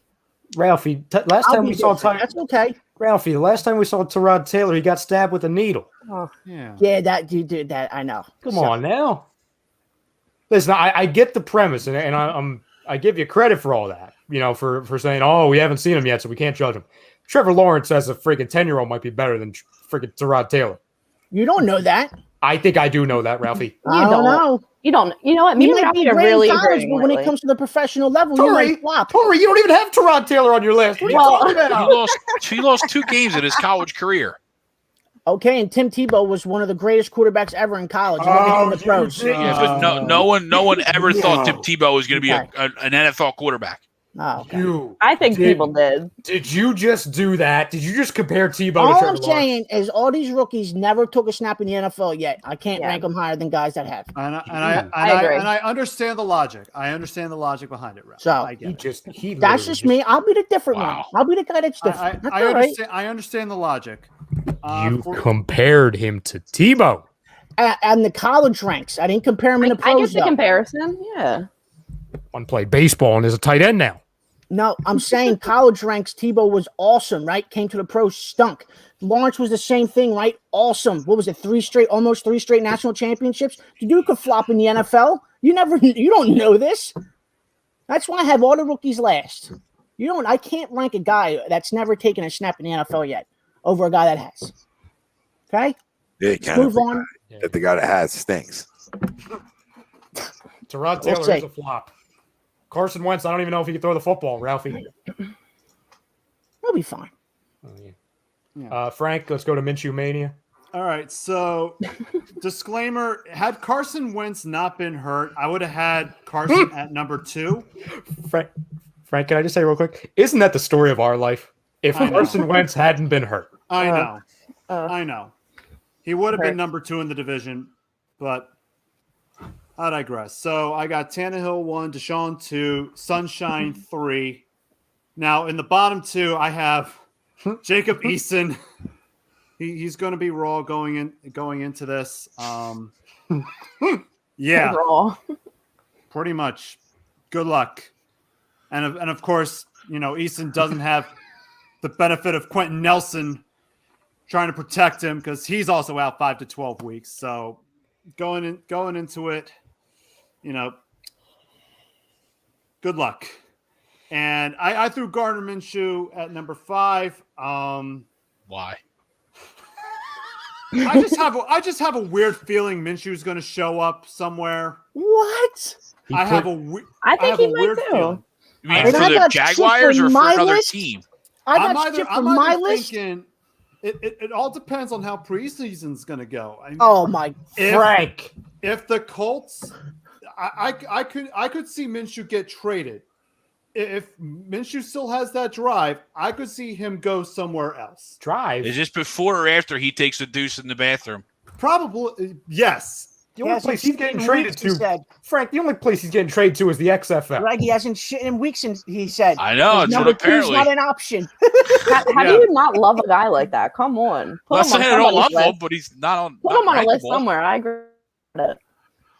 I have Watson 1A and Trevor Lawrence 1B. Obviously, if Watson doesn't play, he's not ranked. So then Trevor Lawrence goes to number 1, Tannehill, Tyrod, and Jacob Eason.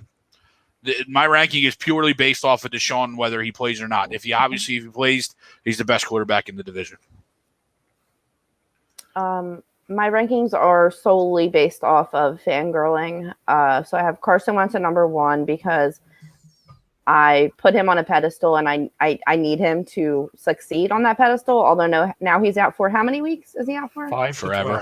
5 to 12. 5 to 12. So realistically, he could start the season. Mm-hmm.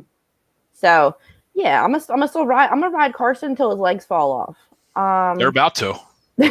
So Already have. yeah. So I'm going with that. Then we got Tannehill. Then we got Lawrence, like Ralphie, rookie. Can't rank him. So fangirl, no, you didn't fall for the locks, the flowing locks of sunshine. That didn't do it for you. I don't like guys with long hair, so Oh. I'd rather take that Texan bull over Lawrence. So yeah. Next division, Frank. Okay. All right. Next. Go west. Promptly. Yeah, this one's easy. Mahomes, Herbert, Carr, John Elway. Quarterback on the list. The two future Hall of Famers, Derek Carr because he's better than Bridgewater. Drew Lock's the worst quarterback in the NFL. Next. Ralph. Get off the friggin' video games and speak. No, I'm just. Are you serious, Ralph? Hi, Wayne. Hi, Alex. Yeah, Hi, I mean, Marquise. Mahomes 1, Herbert 2, Derek Carr 3, and then whoever wants to play quarterback for Denver. There you go. Teddy or Drew. Whatever John thinks is the right move. He hasn't gotten one quarterback right, so doesn't even matter in Denver. For me, by the way, hi oldies. I'm going to go Mahomes 1, Herbert 2, Derek Carr 3, and good luck, Denver. The funny thing is, when I was ranking this, I initially put David Carr, and I think David Carr is ranked higher than Derek Carr. So I have Bridgewater there 3, and then Carr and Drew Lock. Yeah, Mahomes, Herbert, obviously, and then Carr, Bridgewater, Lock. As Frank's going to the next one, for everyone in the chat, we see the reports. We already talked about it, fam. Yep. All right. We see the reports. We're pretending it's not happening. Thank you. Here we go. The NFC West. A lot of red jerseys. So Yeah, it's Russell Wilson until he retires. It's absolutely Matthew Stafford second. The body of work dictates that, and going to a place where he actually has an opportunity to win out of the black hole that is the Detroit Lions. But Matthew Stafford's a pimp. Kyler Murray, until he puts it all together, is a great talent. He's a great talent. That's what he is right now. He has to put it together. He has to be able to throw from the pocket better, find his windows better. Keep in mind, he threw to DeAndre Hopkins last year. Really helped them, and they still underachieved as an offense. So part of that's on him. So he just needs to improve. I still like Kyler Murray a lot. This division's got 3 really good quarterbacks. The other 2 guys I don't give a rat's ass about. I mean, Trey Lance, when you talk about needing to play football, he needs to play football and prove it. He wasn't a guy who has a huge pedigree coming out of college in terms of playing a ton of games. So you need to see Trey Lance play before you can even rank him. And Jimmy G's going to hurt another knee. So The other two guys don't even matter this year. Yeah, Russell clearly the number one. No arguments there. I'll go Kyler just based off of potential. If he's not going to succeed in the situation that he's going to have this year, he's never going to be the guy he was supposed to be. Yeah, let me ask you a question. What team do you have better? The Cardinals or the Rams? Yeah. I think there's going to be 3 playoff teams coming out of this division. I think they're both around 9-10 wins, to be honest. I think the Cam Akers loss is really going to hurt them just because I know that offense lives and dies based off of the running game. But I think Stafford's going to be really good. You know what I'm saying? Like, I have no concern about Stafford.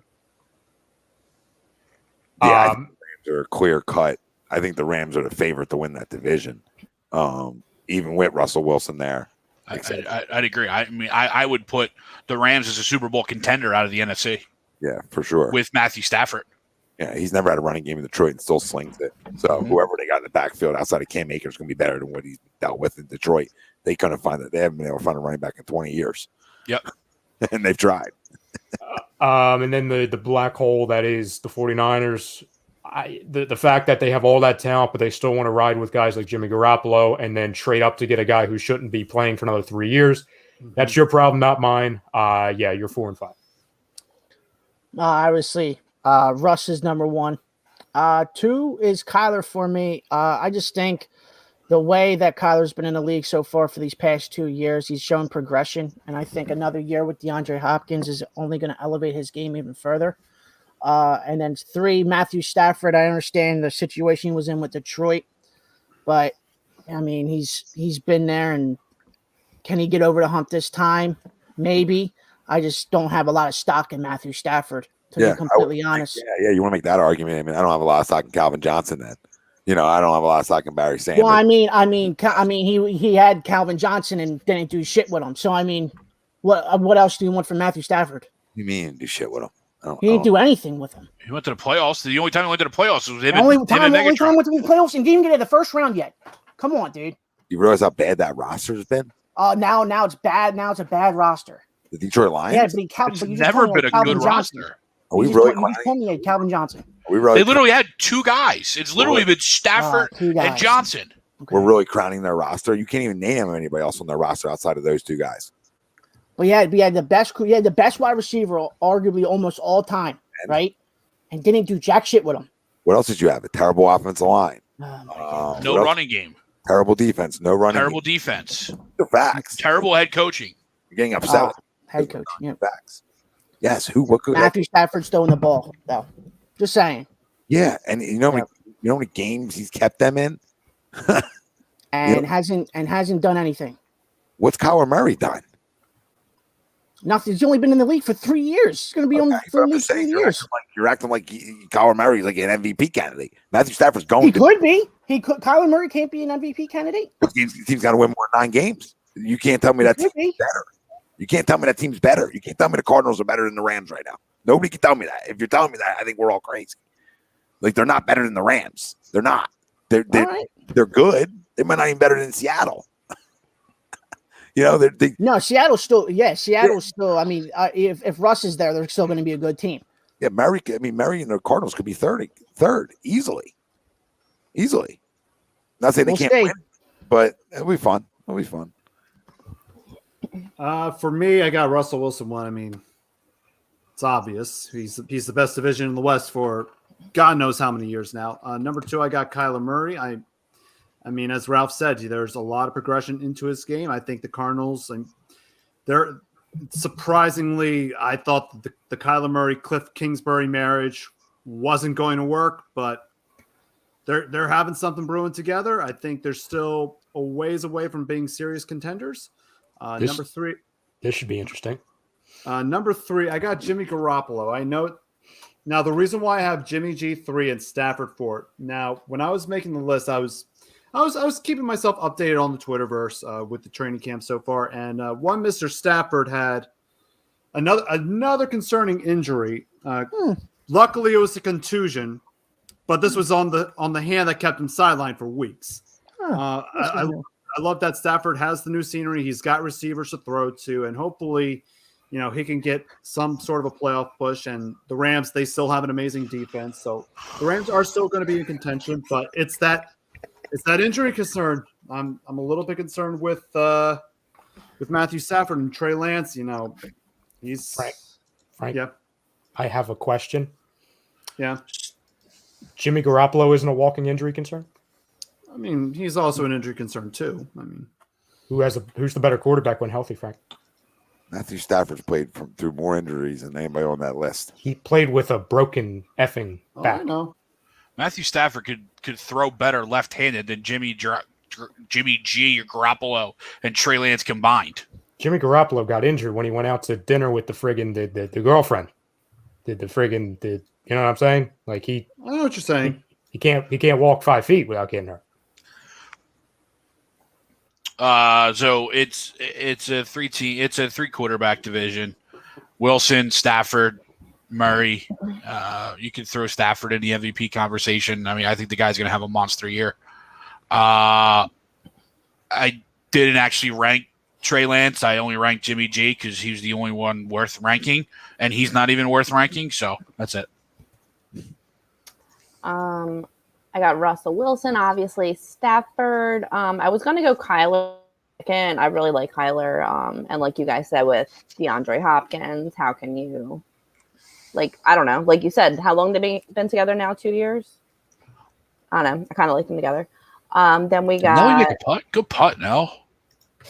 Then we got DeAndre Hopkins, since we're making that argument about Stafford and Calvin Johnson. So.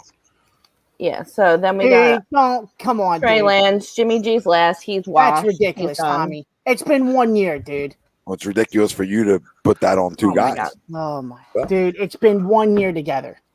I'm just coming back to you. Okay. They're 500 All teams. right.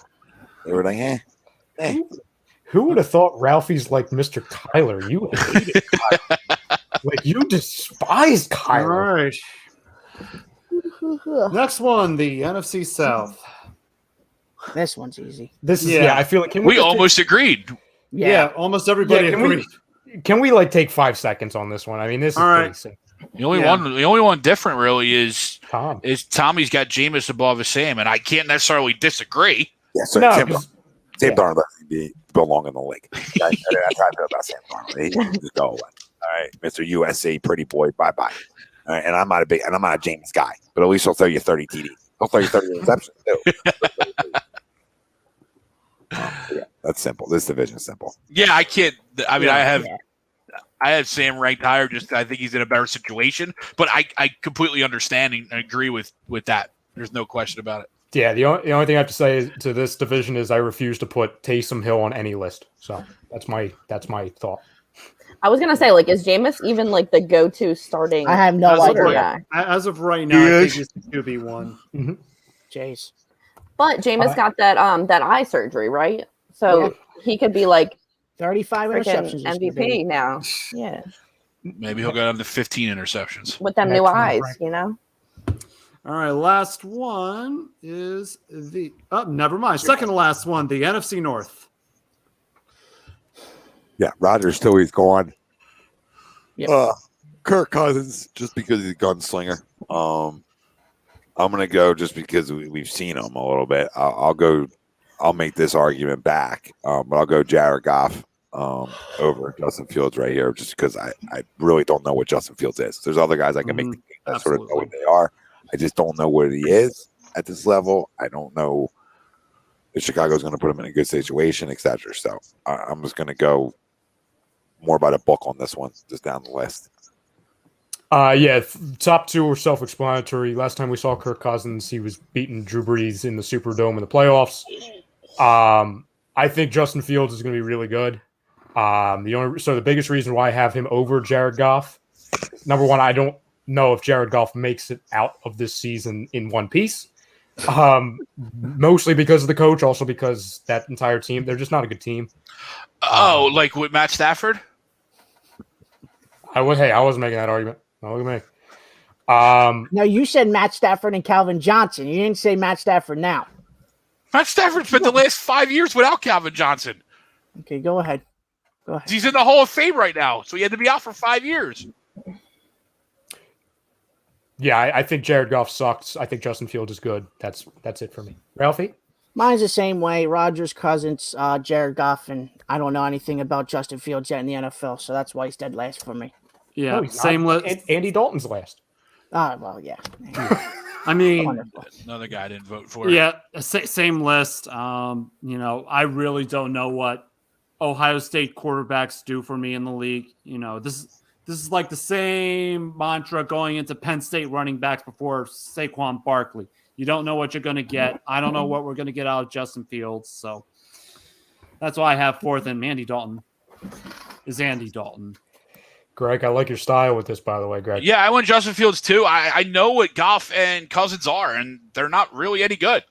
They're serviceable, so I'm going to go with the young kid and see if he's getting anything better. It's an Aaron Rodgers division. Jared Goff, I think, is in a worse spot than he was in L.A. And Kirk Cousins, we see him just, he is what he is. So, I'm going to go Justin Fields too, just because I haven't seen so much out of Goff and Cousins to where I can't say it's not going to happen. Yeah, this is like really only where I went rookie before other quarterbacks. So I went Justin Fields 2 ahead of Kirk Cousins and Goff because they're bums. So yeah. Last division, Frank. All right, and the last division is the NFC East. I feel like we should start with Greg here. You were something else, dude. You really are, man. I was completely befuddled when I was making the list along with Ryan and Ralph. We were cracking up as we were prepping this. He warned us about this. He said it last week on the air. Why are we surprised? Do you think he was kidding? Yes. That's what he does. I'm going to read off. I actually had Nick Mullins ranked higher than him, but then I crossed him out. Yeah, I refuse to put Nick Mullins on this list. I'm going to read and then I got to go. So it's Dak, unless his fucking shoulder falls off. It hurts. Fitzpatrick is what Fitzpatrick is, if we want to have that conversation. Since Greg wants to have that conversation, Fitzpatrick is what Fitzpatrick is. We know what that is. So, and Daniel Jones sure as hell is what Daniel Jones is. There's going to be no upside for these guys at this point. Could there be for Daniel Jones if I'm a Giants fan? Sure. I could probably hold out hope. Fucking stinks. Boys, lady, great show. I'll see you. Tommy, see you, brother. Later. I'll make mine real simple. It's Dak Prescott's division. Jalen Hurts, I think he's going to be the second best just because, I don't think he's going to turn it over 40 freaking times a year like Ryan Fitzpatrick. Daniel Jones, doesn't matter how many weapons he has. He wakes up and he fumbles the football, and now he's at the bottom of the friggin' piles. No, you suck. You suck. You stink. You suck. Yeah, for me, I just think Daniel Jones is a better quarterback right now than Ryan Fitzpatrick. And Fitzpatrick, all he does is turn over the ball. So, hopefully, obviously Daniel Jones was on the bottom of the dog pile, and his coach was a little tuned up for that. I don't know how you get tuned up if your head coach and your franchise quarterback's on the bottom of the dog pile after a brawl, but hey, that's Joe Judge for you. I mean, you stink. You stink. Frank? Pretty self-explanatory, same as Ralph? Pretty self-explanatory. Ryan Fitzpatrick. Glorified journeyman. Yeah, glorified journeyman, I mean, a long time ago when he was a quarterback, a few years out of Harvard in Buffalo, I think. I remember people were high on him. Think about this. He needs to play with the Pats, and he will play for every AFC East. Exactly. Team. Yeah. Come on. Put him on every team in the league, and we'll just have we'll have it all done. So, Tori, I'm gonna have you go next. I want Greg to go last. Okay.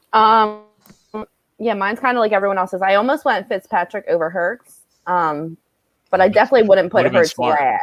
Well, I would, yeah, but I'm not going to put Hurts last. Like, I'm not like high on him either, like you were saying. But no, Dak, Hurts, I guess, Fitzpatrick, I guess, and Daniel Jones stinks. So.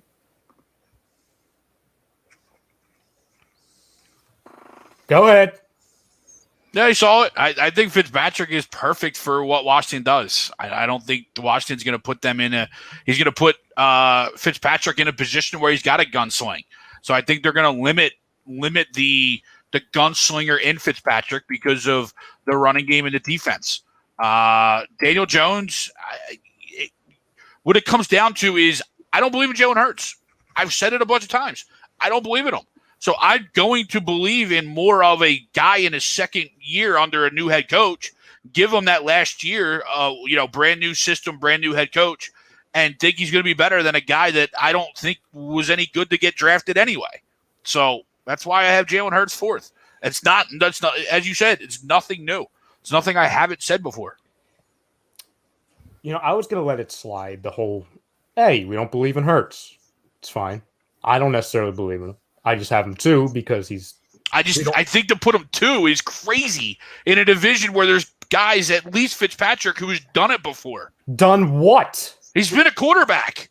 Jalen Hurts says they're played 3.5 games, and he's shown nothing in those 3.5 games.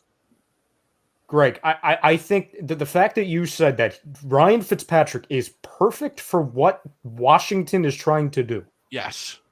Of all people, you should know what a team like that, with a quarterback like that, I compare it to the friggin' Buccaneers every day and twice on Sunday.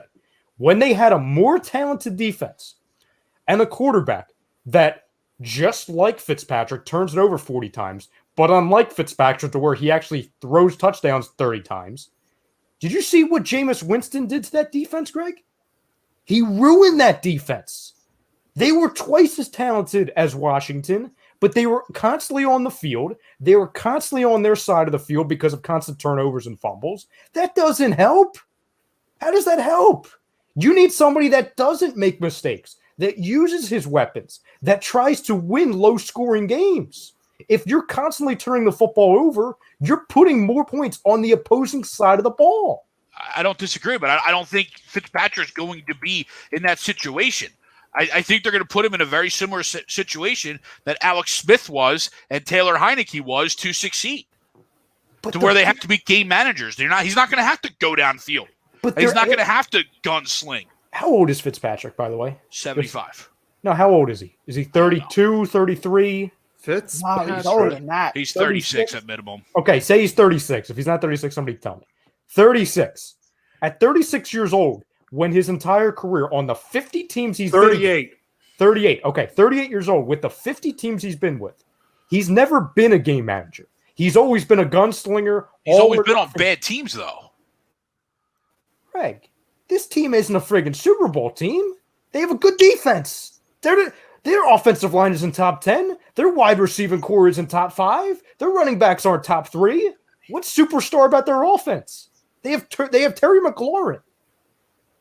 Who else do they have that's superstardom? Curtis Samuel? Samuel Gandy Goldie. Oh, don't Gandy Golden me. Oh my god! You know that's a soft spot. No, I know. I'm just messing with you. What weapons is he going to use? Listen, if he turns into a game manager, I will completely eat crow on this. But he would have to be something that he's never been.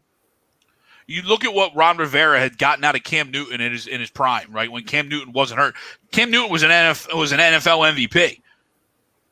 And that's what Ron Rivera does. I mean, he's a veteran, defensive-minded head coach. He rolls that into his quarterbacks and his offense. It's just he's a good coach for what Washington needs to do. Mm-hmm. I hear you. I don't know. I just think they would have been better going with Heineke. And still, Heineke still would have been rated over Jalen Hurts. I've had enough of you. Real quick, last question I have, and then I'm getting out of here. Your confidence level in the Philadelphia Phillies today to make the playoffs? 65%. So fucking high right now. 65%. Really, Tori? You're being serious? Yes. Okay. Are you shocked? I a little bit. When when a team hypes me up, do you see this hat, people? This has a number 3 on it. Do you see this pin? This is the MVP. Okay. Yeah, I'm freaking high on the Phillies right now. Okay. Yeah, you're high. I'm high on the Phillies. 1,000%. Okay. Let's go. I love Bryce, but he ain't an MVP yet. If we sweep this Mets series coming up, dude, book it. No, I do agree. I 90%. Whoa. I was very nervous the way this game started, right? Because this was your typical Phillies win 2-3 in a row, and then here comes Chase Anderson and three solo home runs in the first inning. Like, Jesus, we haven't even gotten started yet, right? But we seem to be getting healthy. We seem to be playing well at the right time. Yeah. I wish we would have done more at the deadline. I wish we would have. Was that an ace? Yeah. Chase an ace? Yep. Wow. I wish we would have done more at the deadline in the splash, right? I don't not like what we did, but it wasn't splashy. It's nothing to feel good about because we still have holes, right? Ian Kennedy isn't necessarily lights out as we've seen. And Kyle Gibson's good, but we still have that number 5 starter. But the division isn't going anywhere, and that's the positive thing. I will go 70% that we make the playoffs. But guess what? We get to the playoffs. We don't need 5 freaking starters. I completely agree with you. Let's fucking go. Let's just get there. It's time. We're due. Okay. And now that I said that, we're gonna lose the next 40 games in a row. So good shot, Kangi. Fuck my life. Frank. My confidence level so far, I'm gonna go 65%. I thought he was going there. Yeah, me too. Greg. Ralphie. Give me 60%. Wow. To make it to the Damn, playoffs. guys. This is the week. I understand we made the moves for the bullpen. I understand that, but the bullpen still concerns me. I don't disagree. And what concerns me is the amount of outs that they're asked to get every night. Yeah. That is completely concerning. Like, can Matt Moore come in every single night? He sucked up innings tonight. Can he do that on a consistent basis if we need him to be like that? Yeah, but I mean, hopefully he doesn't have to suck up innings, right? You know what I mean? Like last night, like, why did you pull Ranger after 3 innings? You're trying to push him out. You know, if he threw 45 pitches in 3 innings, cool, I get it. You know, but he cruised through 3 innings. He could have come out for the 4th at minimum. Yeah. And then go batter by batter, right? But no, they're the Phillies. They overanalyze and overthink things. And then they're saying his next outing he can pitch 60. So how do you jump from 30 to 60? Why not just leave him in for one more freaking inning? Yeah, I would. You're absolutely right, Tori. I would have rather him go up to that 45, 50 range in a game setting than later on in the bullpen. Yeah. I think the bullpen, they're okay for 1-2 innings if they're on their best night, 2-3, whatever innings. But our starters coming out in like the 4th inning is just unacceptable. So if, I don't know, our hitters are hot, our guys that aren't our top players are hot, like, I don't know. I just see freaking to the moon. Let's go.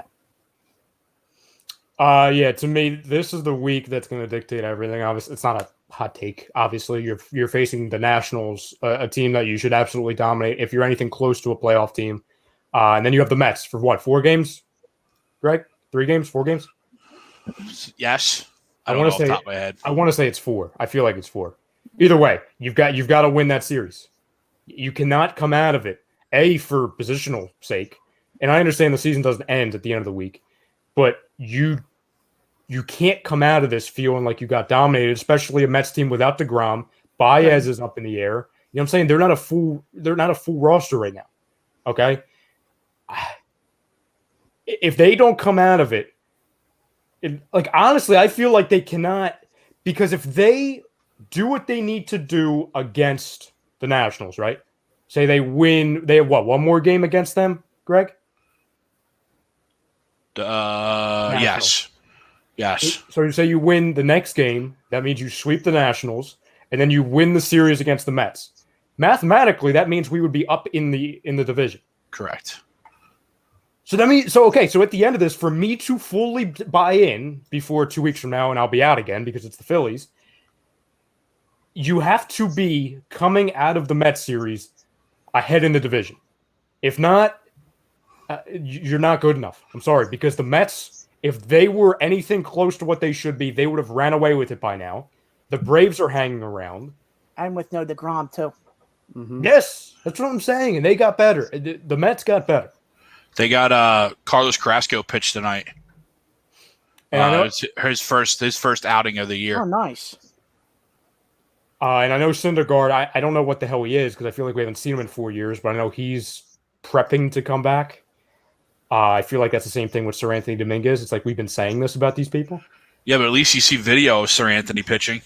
Yeah, fair. At least you know he's on a rehab assignment. Well, you'll like this, Greg. At least I see footage of Ben Simmons shooting too, but we know how that works. I love it.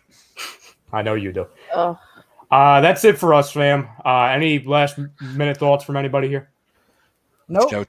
Let's go 25. Yeah, go retirement home, Ralphie. Retirement home, Lakers. Jesus Christ. Bassy season. Bryce season, boy. Yeah, try not to get heartbroken season. That's me. That is me permanently. Thank you, Jesse. Thank you for everyone who commented in. It was a Most of you. doozy.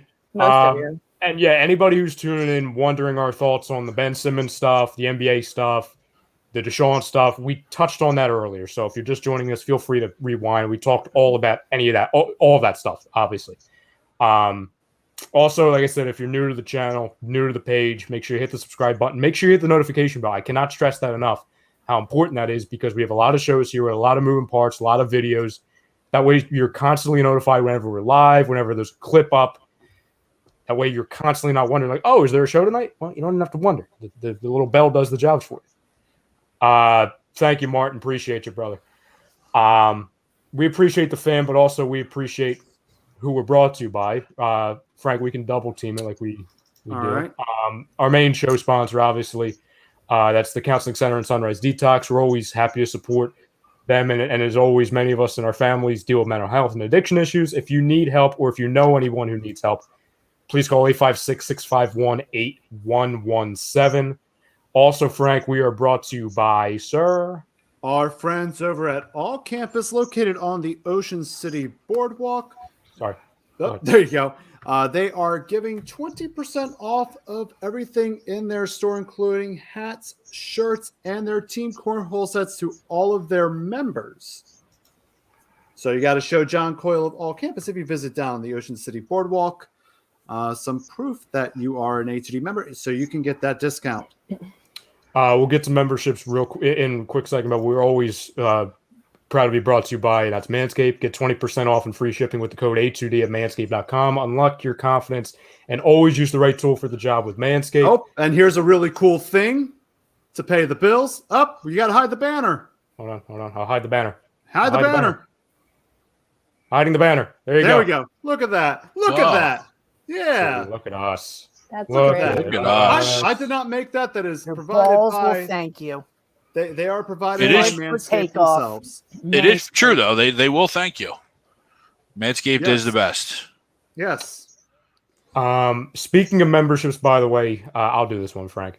Okay. We always talk about it. It's always pinned in the description. It's always pinned in the comments. We always have A2D memberships for $9.99 a month. You're going to get perks, including appearances on shows, especially on Fan Friday. You get to call in. You get to share your thoughts on whatever they're talking about. Call in for a handful of minutes. Enjoy it with the guys. Members-only live streams, which are coming. Shout-outs. We get to all of your comments right away. Weekly sports fix from Money Pop Podcast, and then daily fantasy advice from Willie Vegas. You've obviously got the free jersey giveaways, free ticket giveaways. You've got promo codes to all the A2D merch, all of the promo codes to the sponsors that we have.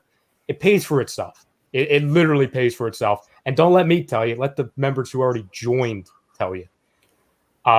Frank, as always, we are also brought to you by and the official sponsor of Hockey Happy Hour, which is going to be tomorrow night, by the way. Yes, tomorrow, by the way, they're going to be talking about the NHL free agency, and that show is brought to you by, and also find programs here at A2D, brought to you by BodyCheckWellness.com. They unlock the full potential of hemp by creating topicals, gummies, creams, oils. You can use the promo code A2D for 25% off your order, and if former Philadelphia Flyer and founder of Body Check Wellness, Riley Cote, shows up. Be prepared for a special offer that could get you up to 40% off. Two more, fam. Specialized physical therapy. Again, the doc, Dr. Paul Vidal, Specialized Physical Therapy. We've been telling you for the longest time. We're going to continue to tell you. He's the best in the business for what he does. We're the best in the business for what we do. He's our doc, so obviously make him yours. It's self-explanatory. Yeah. That's 2 equals 4. Yep.